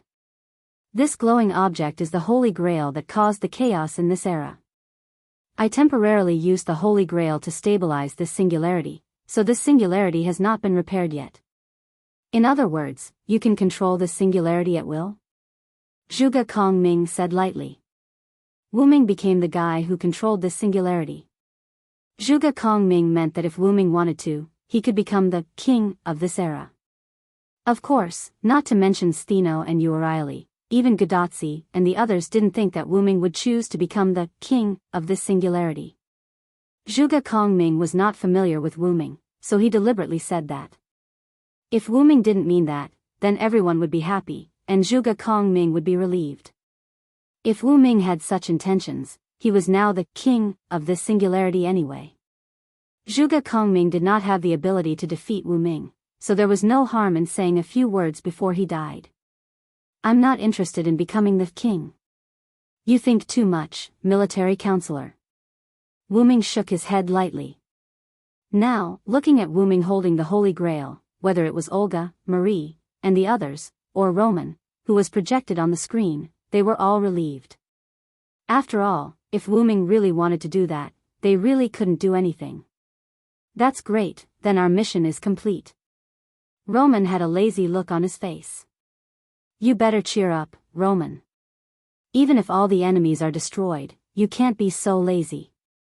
Olga Marie instantly reprimanded Roman. Roman could only nod speechlessly. Yes, yes, yes. I know, Director, did Mr. Cuculin and the others also leave? Matthew asked Wu Ming. Yes, whether it's Karna, Gilgamesh, or Cuculin, they all left. Really? I haven't thanked them yet. Matthew said with some regret. Don't worry, Matthew. You have already formed a destiny, and you will meet again. Wu Ming smiled and comforted Matthew. Yes, Assassin Senpai. Matthew's sorrow turned into joy and nodded with joy. By the way, where is Professor Lev? Gadotsi suddenly asked. Everyone then looked at Wu Ming. If it's Lev, he's dead on the surface. Wu Ming's words puzzled everyone. What did he mean by, dead on the surface? I'll show you the image directly. With that, Wu Ming raised the Holy Grail, and instantly, the light shone brightly, drowning everyone. When everyone opened their eyes because it was too dazzling, the scene in front of them changed, from the forest at the foot of the mountain to a maze of tall pine trees and rocks. Is this an image? Olga Marie saw Wu Ming's trick and didn't panic. Image? Gadotsi scratched the back of her head. That's right, it's a projection. I've recreated the scene of my battle with Leviticus. After Silent Wonder finished speaking, a towering pillar appeared behind everyone. This thing is a demon god pillar, right? Zhuge Kongming looked indifferently at this huge pillar of flesh that was filled with eyes and said in detail. Demon god pillar? Roman was a little surprised. What's wrong, doctor? Matthew looked at Roman, who was unnatural on the screen. Nothing, I just learned about this thing through learning magic. I didn't expect the mythical product to reappear. Roman smiled slightly and quickly adjusted his state. However, Wu Ming glanced at him indifferently. As early as Wu Ming saw Roman for the first time, Wu Ming felt a little unnatural from Roman. Now that he had become a saver, Silent Cry saw through Roman's nature. This demon god pillar is the demon god Floros, the 72 demon gods under the command of the demon king Solomon. It appeared in the form of a demon god pillar. Wu Ming didn't say anything, but began to explain the origin of the demon god pillar. Demon king Solomon. Olga Marie looked at the pillar of flesh in distress, and couldn't help but suspect that the real mastermind behind the scenes was the heroic spirit Solomon. Immediately, Wu Ming's figure appeared in front of everyone, but Wu Ming's figure wasn't the current gold and white clothes, but the black windbreaker and black hat from before. Then, the demon god pillar began to release the demon mist to attack Wu Ming. However, everyone found that they couldn't hear the sound. At such a close distance, the sound of the demon god pillar is a little too strong for humans, so I omitted the sound. Wu Ming explained. Although Zhuge Kongming and Roman didn't seem to believe it, they didn't say anything. Wu Ming did this for a reason. The conversation between Wu Ming and the demon god pillar involved the issue of Wu Ming's identity. Gadotsi and the others had already suffered a lot, so Wu Ming felt that it was better to tell them later. Because Wu Ming omitted the scene of his conversation with Lev, Wu Ming had already used the inherent barrier. As the scene changed, everyone's surroundings turned into a foggy city. This is Assassin's inherent barrier. As someone who had been here before, Gadotsi explained to everyone. I know you've been here before. Take a good look. Olga Marie violently pressed Gadotsi's little head, and said rather unhappily. Ouch, ouch, ouch. After that, the demon mist swallowed Wu Ming, and Wu Ming used the Holy Grail and command incantation to change his class. In the end, he used the sun, condensed from the blade of salvation to defeat Leviticus. After the projection ended, everyone returned to the foot of the Yuanzhang mountain. Even if Lev had committed a heinous crime, he was still Chaldea's former companion, so Wuming didn't let them see the scene of Lev's body being burned to ashes by Wuming. Just like that, Lev died, but Floros didn't. Wuming shrugged. So that's how it is. Lev's apparent death means that the demon god pillar is still alive. Zhuge Kongming nodded. According to the demon god Floros, their demon god pillar is a whole, so I think Floros is still alive. Since demon god Floros is still alive, Lev is very likely not completely dead. After all, Lev is the personality of demon god Floros' human body. Wuming said solemnly. In other words. Olga Marie thought of something. In other words, we are likely to encounter Lev in our future operations. Roman said what Olga Marie was thinking. There's no other way. Romani, you're responsible for contacting the people of the Magic Association, and let them support us. Olga Marie said as if she was entrusting an orphan. Leader, it couldn't be helped. Even if they were comforted by Wuming, everyone still didn't think that Lev was lying when he said that Olga Marie was dead. The fact couldn't be changed, and Olga Marie had begun to accept it. At least, she had to do what she had to do while she was alive. Excuse me, even if Olga Marie can return to Chaldea, you can't contact the Magic Association in the outside world, because the world outside Chaldea has been completely burned.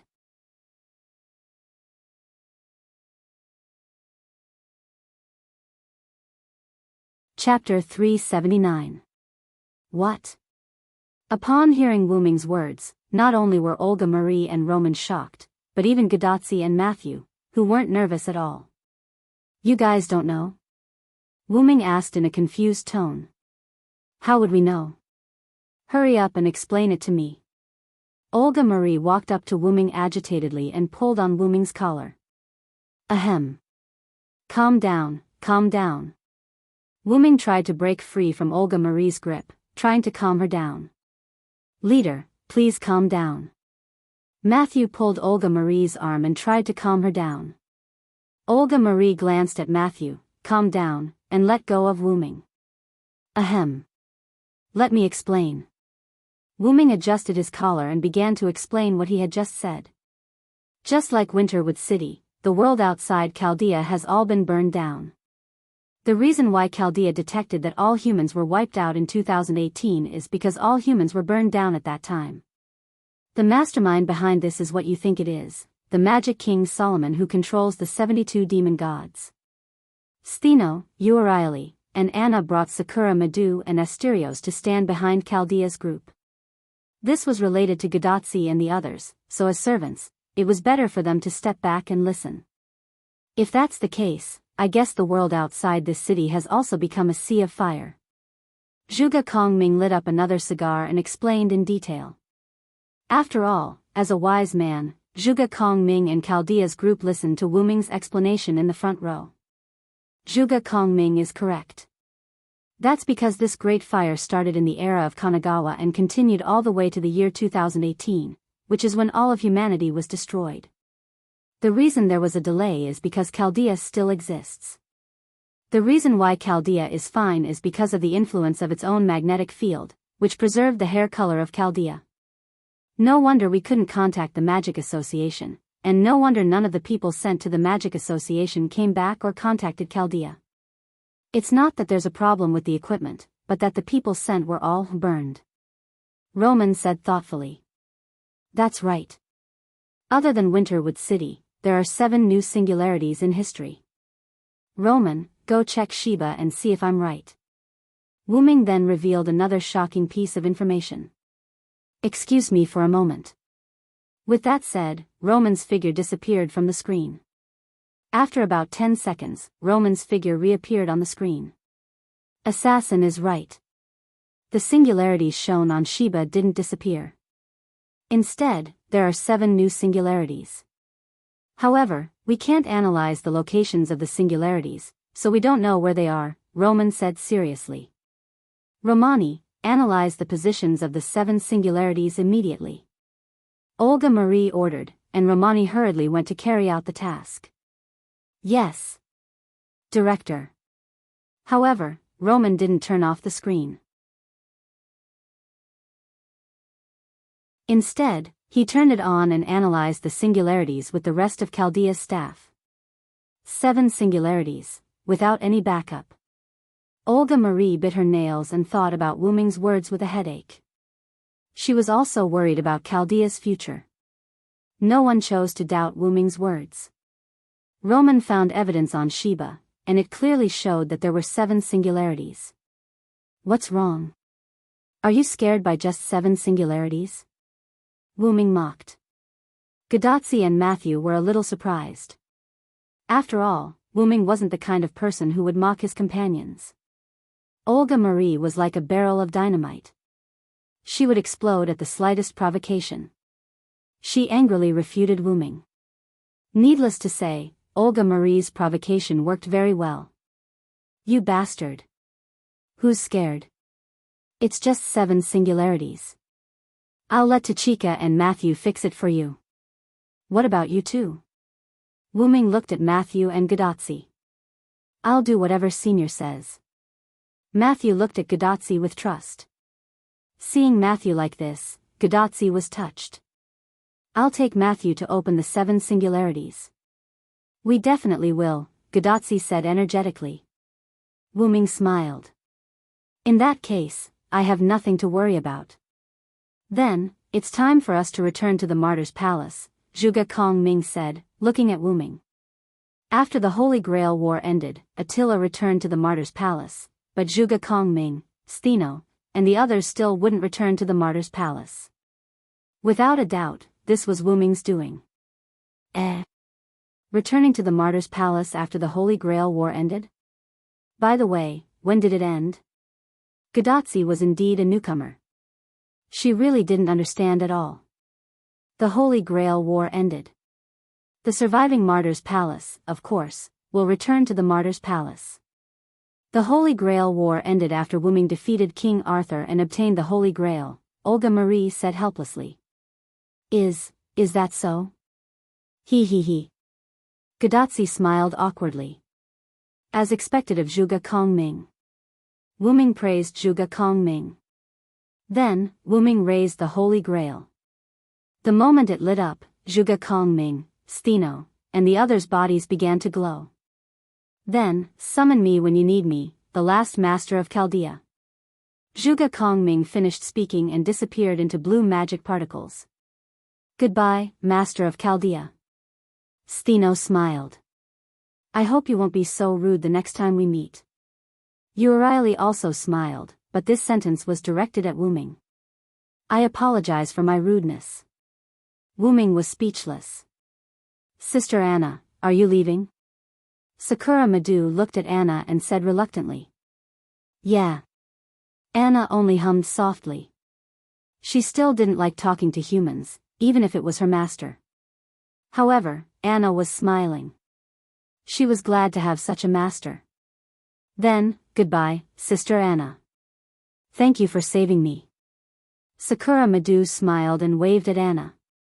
Then, Anna disappeared in silence. On the other hand, Astrilius disappeared without saying anything. Then, Tachika and Matthew quickly retrieved the Holy Grail and returned to Chaldea. Roman, are you ready for the ray shift? Olga Marie saw that all the servants had left and said to Roman. The preparations were done a few minutes ago, but... Roman showed a sad expression. Gadotsi and Matthew were the same. Death, I know. What Lev said was true. Now that I think about it, I did die in the explosion of Chaldea. Olga Marie said in a confused tone. Didn't I say that I wouldn't let Olga Marie die? Wu Ming suddenly said. Gadotsi, Matthew, Roman, and even Olga Marie were shocked. You didn't say that.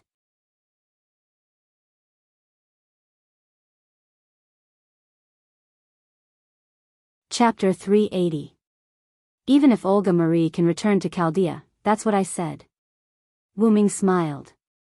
This left everyone dumbfounded. I thought you were just making an analogy. Roman smiled shyly. That assassin, can you really save the director? Gadotsi asked excitedly. Of course, Olga Marie is my master. The Grim Reaper doesn't have the guts to take my master's life from my hands, Wu Ming said domineeringly. That's great, director. You don't have to die. Matthew said happily. Huh. Why do I feel that this sentence is particularly strange? Olga Marie laughed. Although Wu Ming said that Olga Marie was his master, Olga Marie had already noticed when Wu Ming changed his class. Her contract with Wu Ming was broken. This was why Olga Marie was so nervous at the foot of Yuzhong Mountain. Olga Marie thought that Wu Ming had left. Assassin had indeed left. Wu Ming was now Savor's savior. Olga Marie and Wu Ming both knew this, but they didn't reveal it. So, assassin, how are you going to save the director? Roman asked. When Roman said this, not only were Gadotsi and Matthew curious, even Olga Marie was quite curious. You may not know this, but I can make puppets. Wu Ming smiled and began to answer. Puppets? Everyone was confused. Are you talking about those wooden puppets? Gadotsi raised her small hand and asked. No matter how you think about it, it's impossible. Matthew complained. It's like this, Wu Ming said. The golden ripple opened, and a figure was taken out by Wu Ming. Why was he taking it out? Because it was a puppet. Is this really a doll? Roman said in disbelief. The others were also stunned. A handsome man with golden hair and fair skin appeared in front of everyone. He was wearing an ancient white robe and had his eyes closed. That's right, this was the male version of Gilgamesh that Wu Ming had made in Uruk. Isn't this a real person? Are you sure you didn't kidnap her from that place? Olga Marie couldn't believe it. Everyone nodded. They couldn't tell that it was a puppet at all. I knew you guys would say that. Wu Ming smiled. Then, he raised his hand and reached into the blonde man's robe. Rip.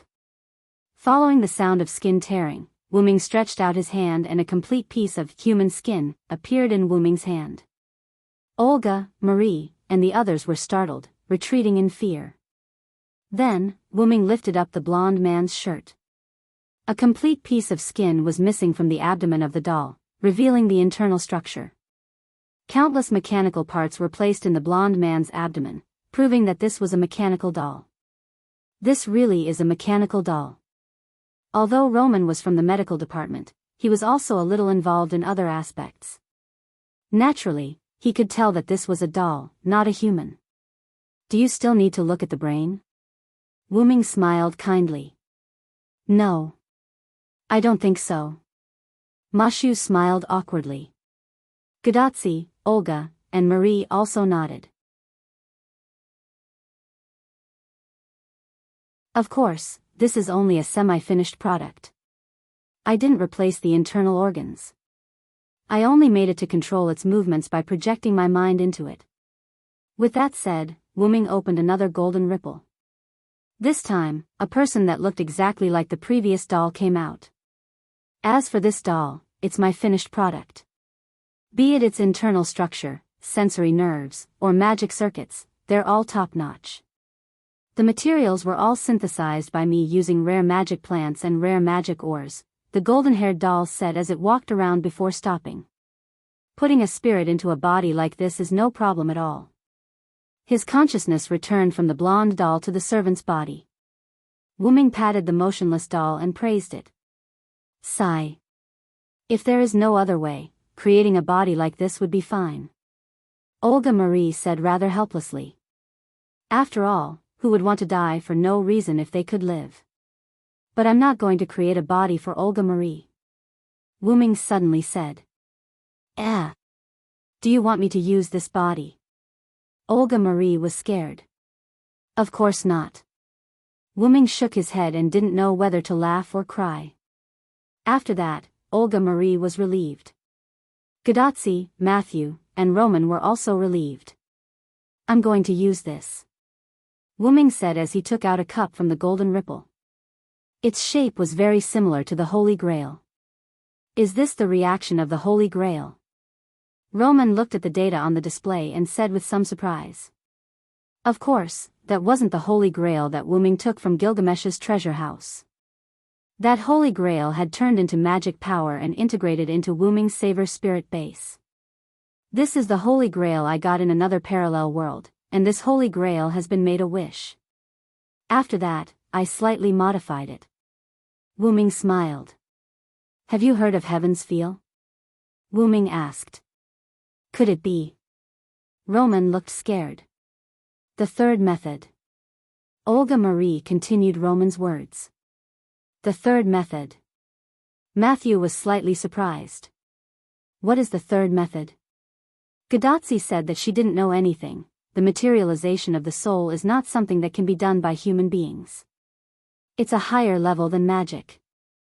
It's called magic, and the materialization of the soul is the third method. Olga Marie explained Heaven's Feel. Oh. It feels so strong. Gadazi's face was full of surprise. This Holy Grail was made a wish by a somewhat extreme saint. The wish was to materialize the souls of all human beings in the world. Wu-Ming said. How is that possible? Even the Holy Grail can't materialize the souls of all human beings in the world. That's the product of the third method. Roman said with some surprise. If the Holy Grail was really that omnipotent, then Lev just needed to make a wish to exterminate human beings. If the Holy Grail was really that omnipotent, then the crisis in Winterwood City would affect the whole world. Of course, that saint has other ways to cheat. If we let it go, it may really materialize the souls of all human beings in that world. Wu-Ming didn't elaborate, then looked at Olga Marie. Through my modification, this activated Holy Grail can no longer affect the surroundings. I decided to let Olga Marie take this Holy Grail and materialize the souls. Wu-Ming's sentence completely surprised everyone. Hey!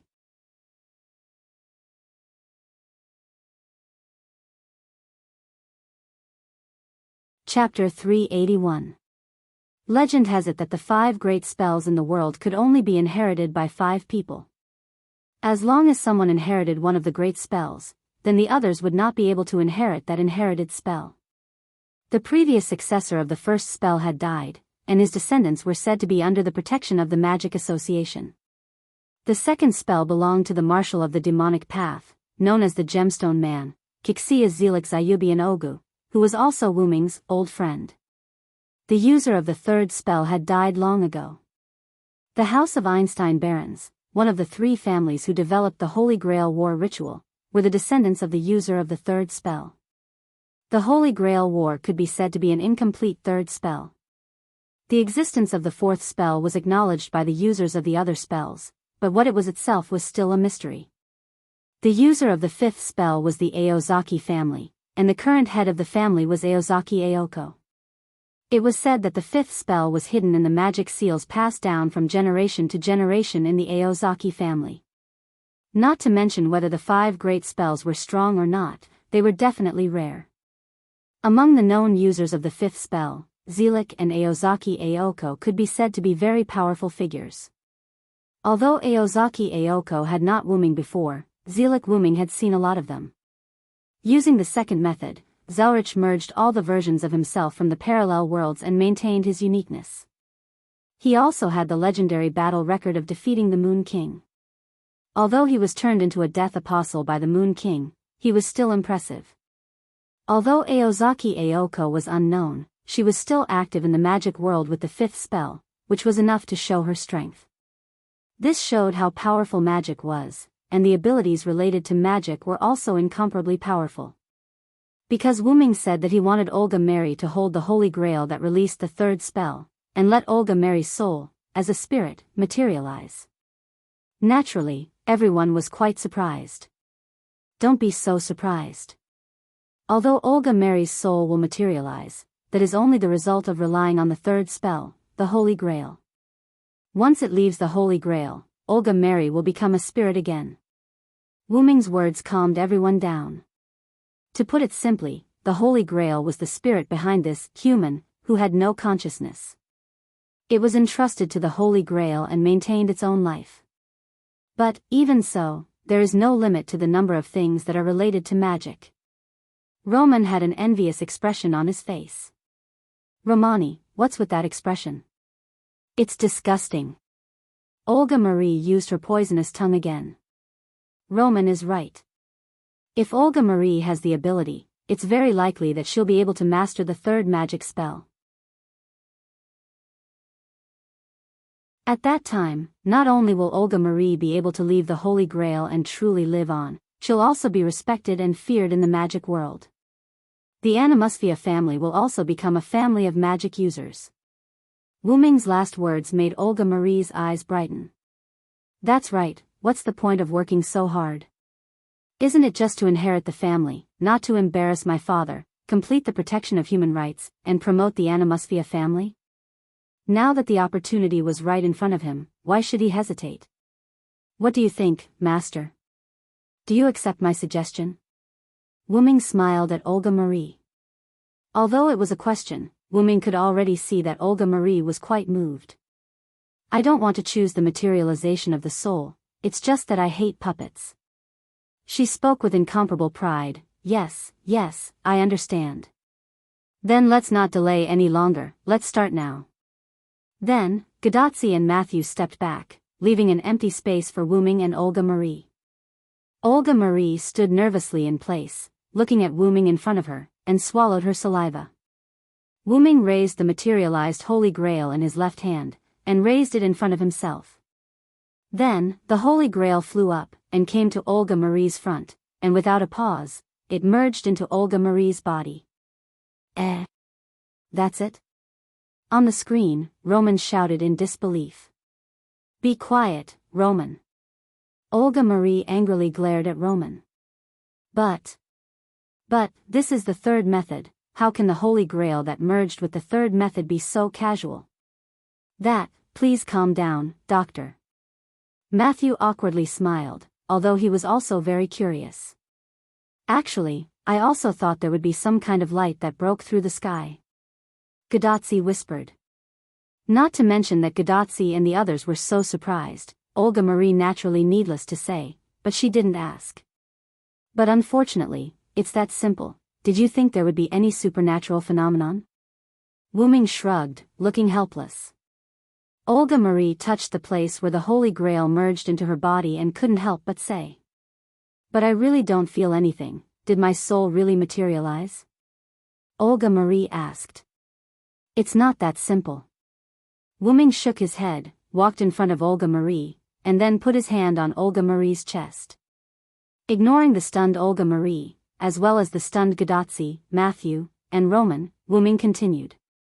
Now you're just a soul that relies on the Holy Grail, because the third method was limited by me, so you're now receiving the incomplete version of the third method, and the effect is only to maintain you and not dissipate when you return to Chaldea. Saying so, Wu Ming's hand on Olga Marie's chest suddenly lit up, and the Holy Grail in Olga Marie's body seemed to have sensed it, and through Olga Marie's body, it appeared at Olga Marie's heart. Like a real heart, the Holy Grail kept beating, and a burst of magic poured out of the Holy Grail like spring water, nourishing Olga Marie's somewhat weak soul. Let's leave it at that for now. As long as the Holy Grail exists, Olga Marie will be an immortal existence. Wu Ming calmly said something that many people longed for. I say, you should have touched enough.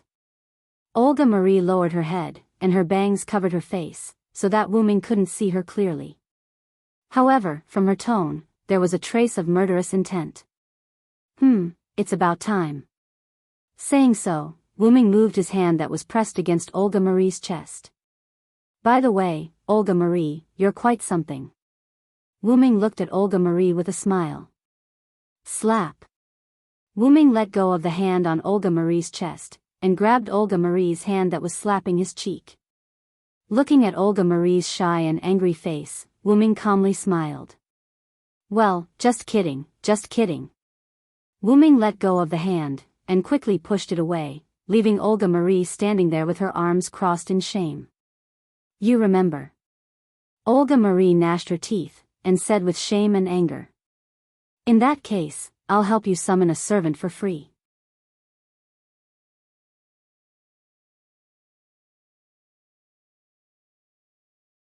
Chapter 382. Wu Ming's words surprised everyone. Summon a servant? Everyone was surprised. After all, I can't follow you back to Chaldea.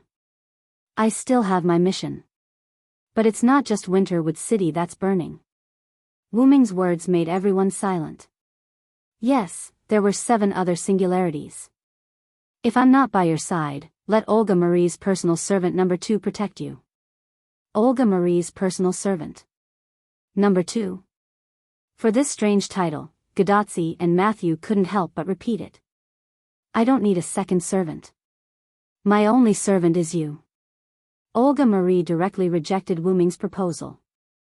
The atmosphere at the scene became somewhat depressing. You know, you're the director of Chaldea. Matthew is Tachika's master. He can't protect you all the time, and I have other missions. I can't stay by your side. Wu Ming persuaded Olga Marie. Leader, I think Assassin is right. If you return, as the backbone of the organization, you will need a bodyguard, Roman tried to persuade him. Roman didn't dare to tell the other Chaldea employees that Olga Marie had died.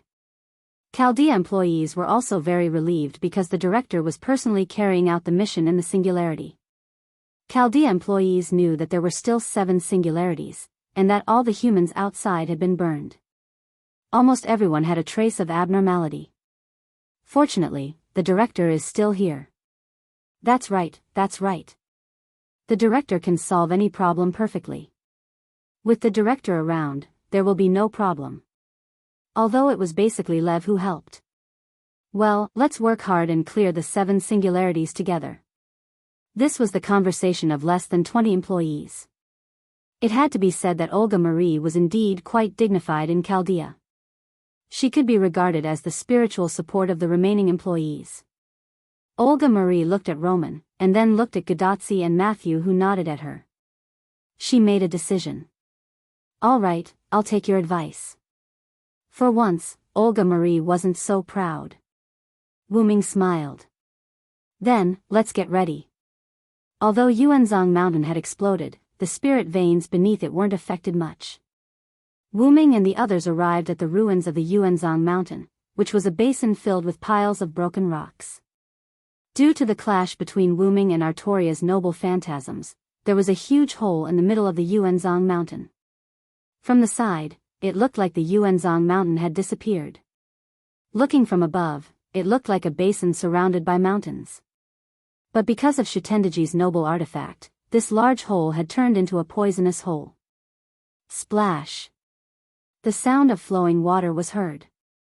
Countless streams of water flowed into the basin from unknown places. However, the strange thing was that the poison did not corrode the water flow. Instead, it slowly retreated as if it was afraid.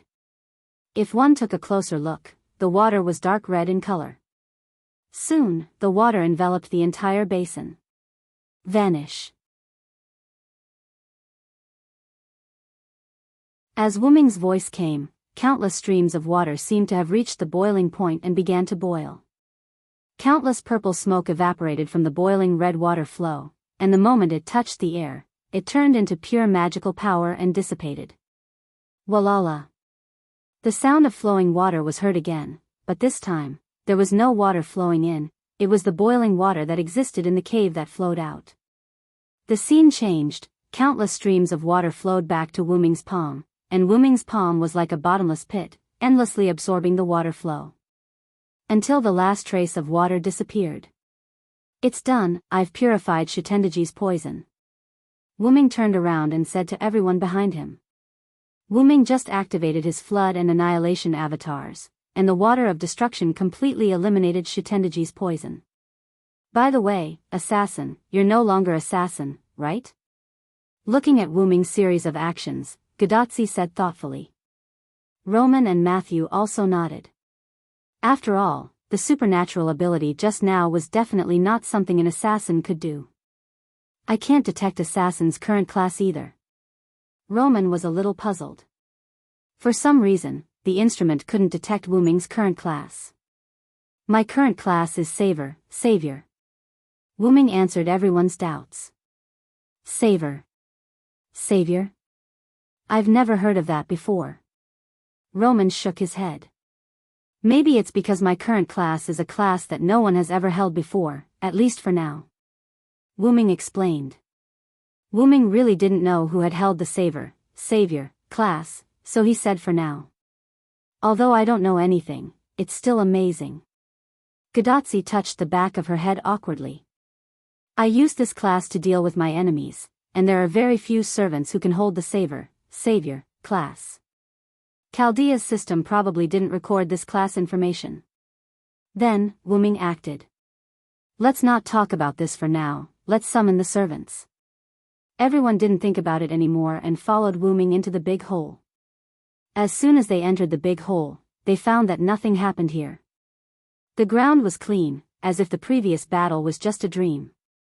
I used my water to clean this place. Wu Ming explained. Then, Wu Ming felt the magic power of the earth, seemingly casually walked to a place and squatted down. Just when everyone was wondering what Wu Ming was doing, suddenly, a magic circle appeared under Wu Ming's feet. This is a magic circle used to summon servants, you should know how to use it. Wu Ming walked out of the magic circle and looked at Olga Marie. In short, Wu Ming asked Olga Marie if she could chant the spell.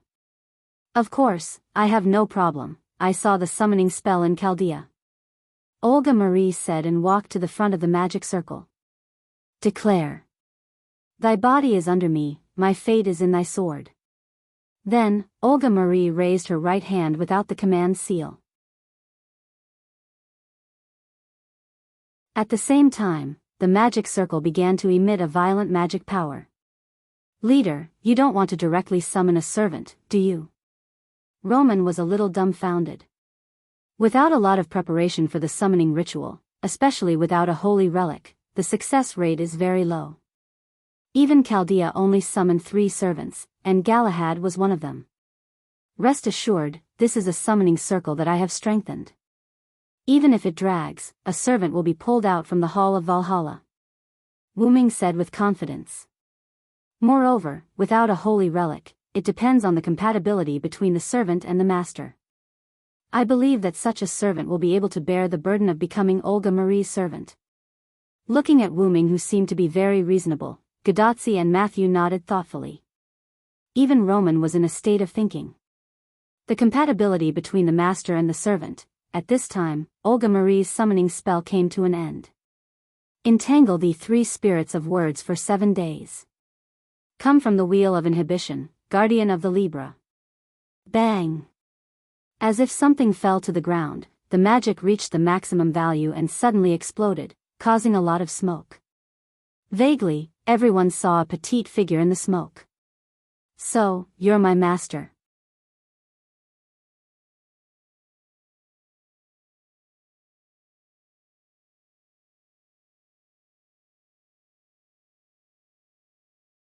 Olga Marie and Pamilia stared at Roman and said in unison, scaring Roman off his seat. The two of them are really good together. Gadotsi and Matthew looked at each other and had to admit this. Wu Ming looked at this scene, and the worry in his heart disappeared. She was provoked to this extent, but she still didn't kill the human. Although Olga Marie was her master, it was also possible to see the character of this vampire named Pamilia. Although she is a monster, she won't casually kill people. She has her own principles, really like a noble. Wu Ming nodded. Miss Pamilia, right? Do you understand the current situation? Wu Ming suddenly asked Pamilia. Hearing Wu Ming's voice, Pamilia no longer stared at Olga Marie, but looked at Wu Ming with some fear. She could feel danger from Wu Ming. Of course I know. It's fine if your human rights are burned. You're not vampires anyway. If I didn't take a nap. Ahem. After all, I was merciful enough to accept your summons. Gadotsi and Matthew looked at Pamilia helplessly. You just said you took a nap, shut up. Pamilia interrupted and showed her small canine teeth as a threat. You're so cute, Matthew. Yeah, I think so too, senpai. Matthew and Gadotsi hid on the side and whispered. As a servant, Pamilia naturally heard it, and then Pamilia's face was full of shame. Since you have accepted Olga Marie's call, then can you protect Olga Marie? Wu-Ming looked at Pamilia with a serious expression. Seeing such a formal conversation, Pamilia no longer cared about Matthew and Gadotsi's ridicule, but looked at Wu-Ming. Since I've been summoned by my master, I won't let my master and servant be in danger. I swear in the name of Teeps. After saying that, Pamilia turned her head away and floated on the spot with her arms crossed in front of her chest. Then, I'll leave Olga Marie to you, Pamilia Teeps. Wu-Ming looked at Pamilia with relief. Leave it to me. Pamilia waved her hand casually. Wait a minute. What's with the atmosphere of entrusting your daughter to me? You're making it sound like I can't live without you guys. Have some self-awareness. Olga Marie yelled frantically. In that case, I will start the ray shift. Everyone get ready. Roman said, and everyone, including Gadotsi and Matthew, nodded. Roman, you bastard. Olga Marie glared angrily at Roman, who ruined the atmosphere. Well then, everyone, have a safe journey. I will go to the other singularities to explore. You must hurry. Wu-Ming waved his hand at the group of people who were beginning to spiritualize. Okay, assassin, see you later. Gadotsi waved at Wu-Ming. Assassin senpai, please take care. Matthew also bowed slightly. Foo-foo, a little beast appeared out of nowhere and jumped on Matthew's shoulder. Ah, it's Foo-foo. As expected, Foo-foo is very smart. Matthew hugged the little beast named Foo-foo and said happily. Wu-Ming took a few more glances at the little guy named Foo-foo. But after seeing Matthew's happy smile, Wu-Ming didn't say anything. I will remember you, powerful and mysterious existence. Pamilia said. Wait a minute. Following Olga Marie's sad cry, Gadotsi and the others disappeared. You have to take responsibility for the trouble you caused, Dr. Roman. Wu-Ming said to Roman, who was still on the screen. As expected, you saw through it. Roman smiled bitterly. Well, as compensation, I will accept this holy grail of the singularity. Wu-Ming said as he raised the cup of light in his right hand. Ah. Oh no. I forgot to retrieve the holy grail. Wu-Ming pointed with one hand and the screen disappeared. Then, Wu-Ming held the holy grail and merged it into his body. So, where is the next singularity? Wu-Ming said as he turned into spirit particles and disappeared along with the holy grail in his body. Gradually, Winterwood City began to repair itself.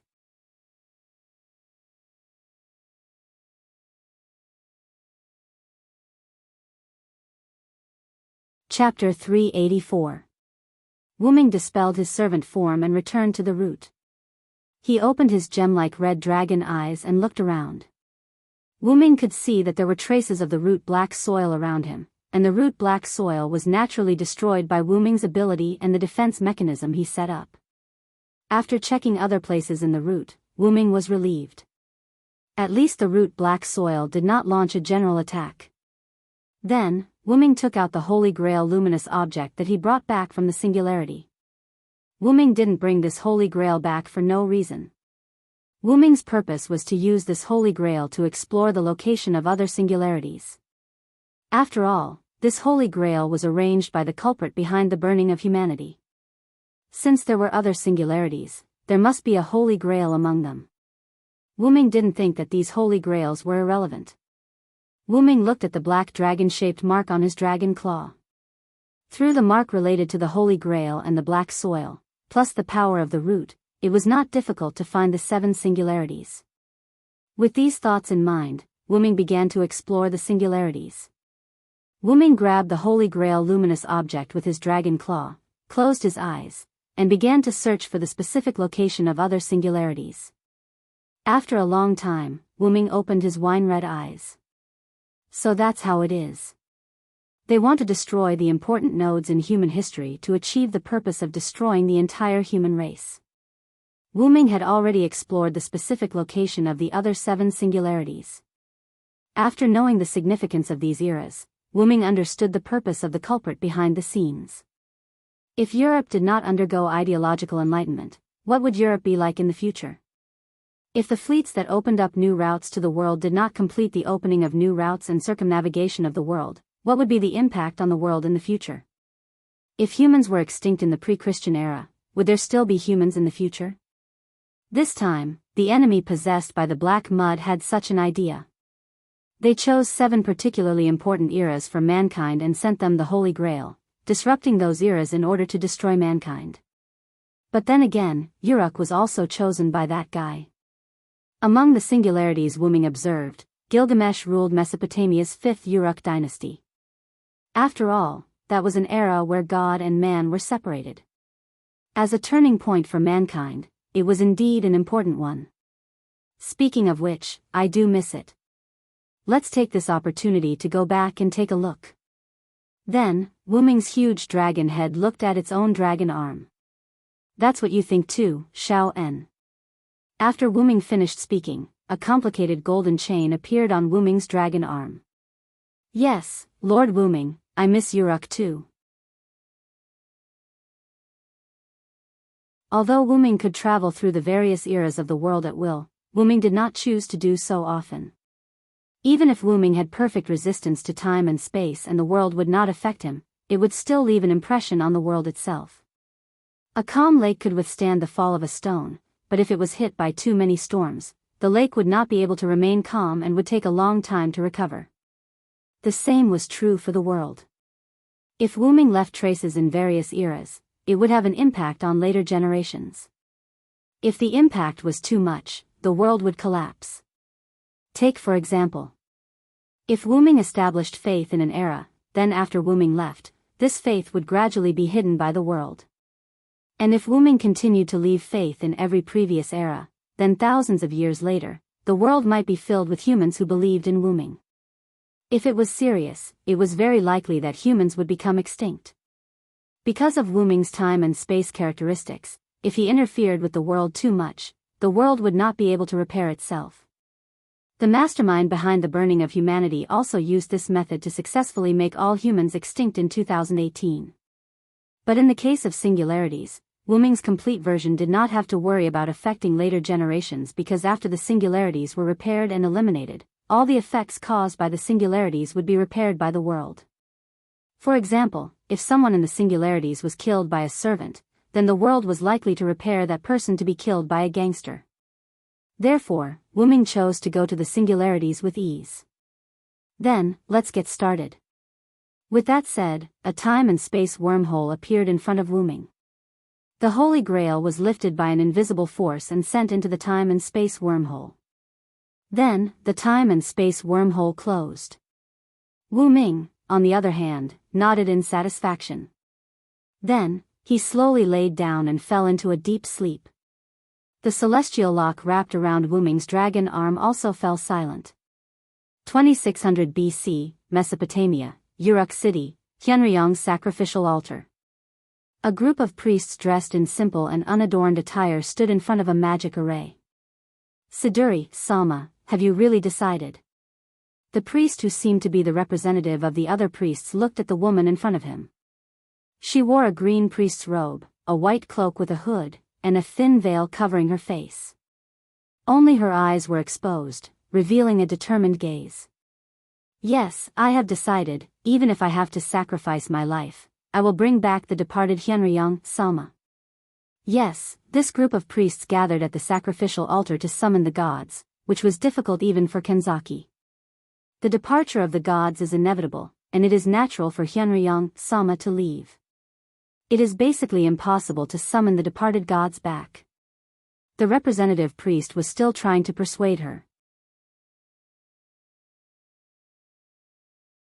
Yes, Siduri, Salma, even if you persuade King Gilgamesh to acquiesce to your request, it is impossible to summon Hyunryong, Salma back. At this time, the other priests were also trying to persuade her. After all, that lord has the highest level of divinity. Even summoning the clone of the god Ishtar exhausted the life force of the priestess. Siduri, Sama, you have to think twice. Listening to the constant persuasion from the people around her, Siduri smiled. I know that everyone is thinking for me, but there are more and more demonic beasts. If Hyunryong, Sama returns to the surface, then more people in Mesopotamia will be saved. I have made up my mind, there is no need to persuade me anymore. Looking at Siduri like this, everyone fell silent. Then, please allow us to assist Siduri, Sama. The representative priest spoke. That's right, please allow us to assist Siduri, Sama. We also want to contribute to summoning Hyunryong, Sama. Please allow us to do so, Siduri, Sama. The others also followed suit. Siduri, who originally wanted to refuse, nodded happily when she saw the same light in everyone's eyes. Then, let us begin. Siduri placed a stone in the center of the magic circle. This was a corner of the Hyunryong shrine. Because the gods were beginning to fade, the divinity in the shrine was almost exhausted, and it was beginning to be eroded by nature. Hyunryong, Sama, please respond to our summons. Siduri put her hands together and began to inject magic into the magic circle. Everyone knelt in front of the magic circle, and Siduri was at the front.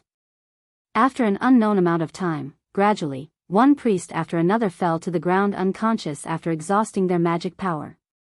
Only a few elderly priests merely fell to the ground and did not faint. These people looked at Siduri, who had exhausted her magic power and replaced it with life force, and fell into deep silence. May Hyunryong, Sama bless you, Siduri, Sama. They prayed. At this moment, a voice spoke. Let's not talk about the others first. I don't remember teaching you to waste your life like this, Siduri.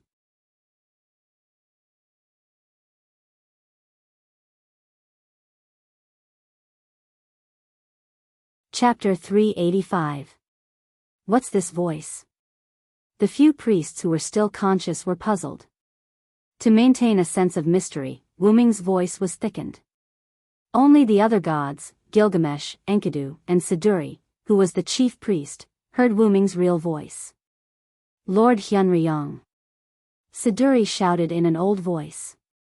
At this time, the few priests who were still conscious realized that Siduri had become very old. Buzz. An indiscernible sound was heard. The magic circle glowed, and countless streams of pure life energy surged out of the magic circle. They were infused into Sigili and the priests who were lying on the ground. Siduri's life force was replenished. Her wrinkled skin recovered and became smoother than before. Her dry and lifeless hair was like new hair, full of vitality. This is. The priests who were unconscious also woke up. The priests felt the endless life force in their bodies, and felt this incomparably familiar power. The few priests who were not unconscious already knew who the owner of the voice was.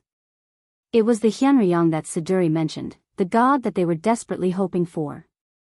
A light appeared in the center of the magic circle, and a white figure appeared. He wore a pure white robe and had a handsome face. A golden chain was wrapped around the white figure like an ornament. There were also 4 dragon horns on his head.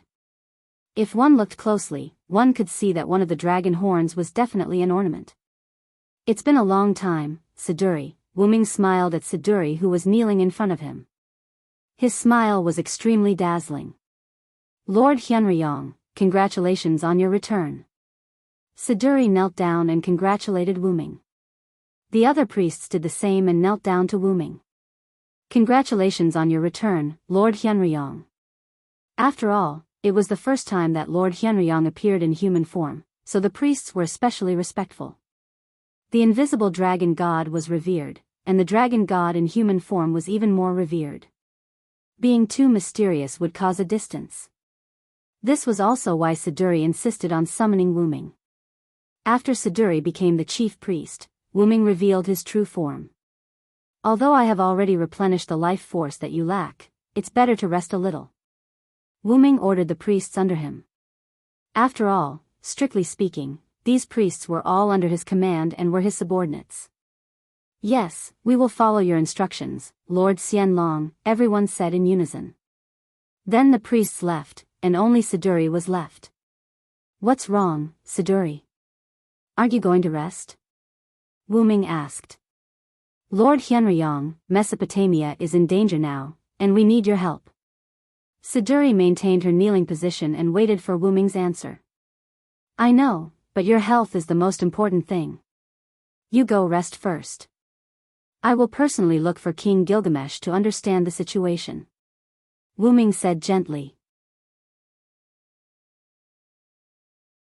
Looking at Siduri, who was about to refute, Wu Ming's expression suddenly became serious. This is an order. After all, Siduri was extremely stubborn.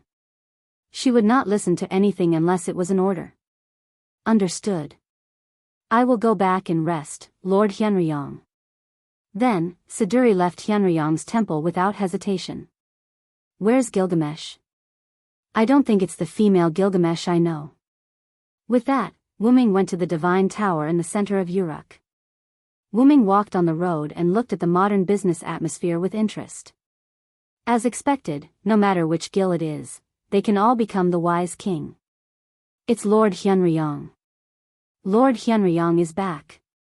Lord Hyunryong. In an instant, countless people knelt in front of Wu Ming.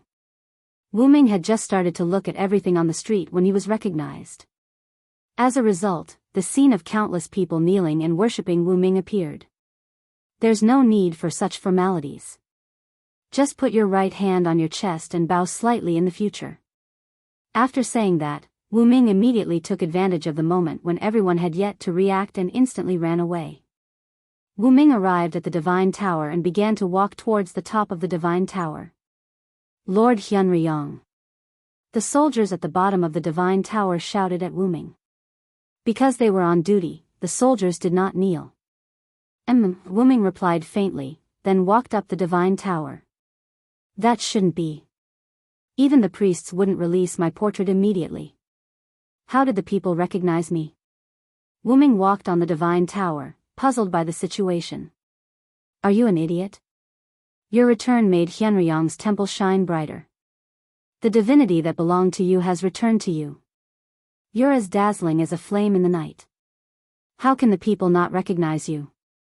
Suddenly, a voice full of disdain came. This tone, although it's not a female voice, it's quite nostalgic. Wu Ming smiled. He knew who was talking. Wu Ming was not in a hurry. He walked slowly on the steps of the divine tower. When he came to the room at the top of the divine tower, because there was no door, Wu Ming directly saw the scene inside. The blonde man was wearing a rather simple but kingly clothes. He was sitting in front of a wooden table dealing with government affairs on a clay tablet. Seeing Wu Ming coming here, the blonde man put down the clay tablet in his hand and looked at Wu Ming with a proud smile. It's been a long time, Hyunryong. Although the tone was quite disdainful, the hidden happiness in it could not be concealed. You too, Gil.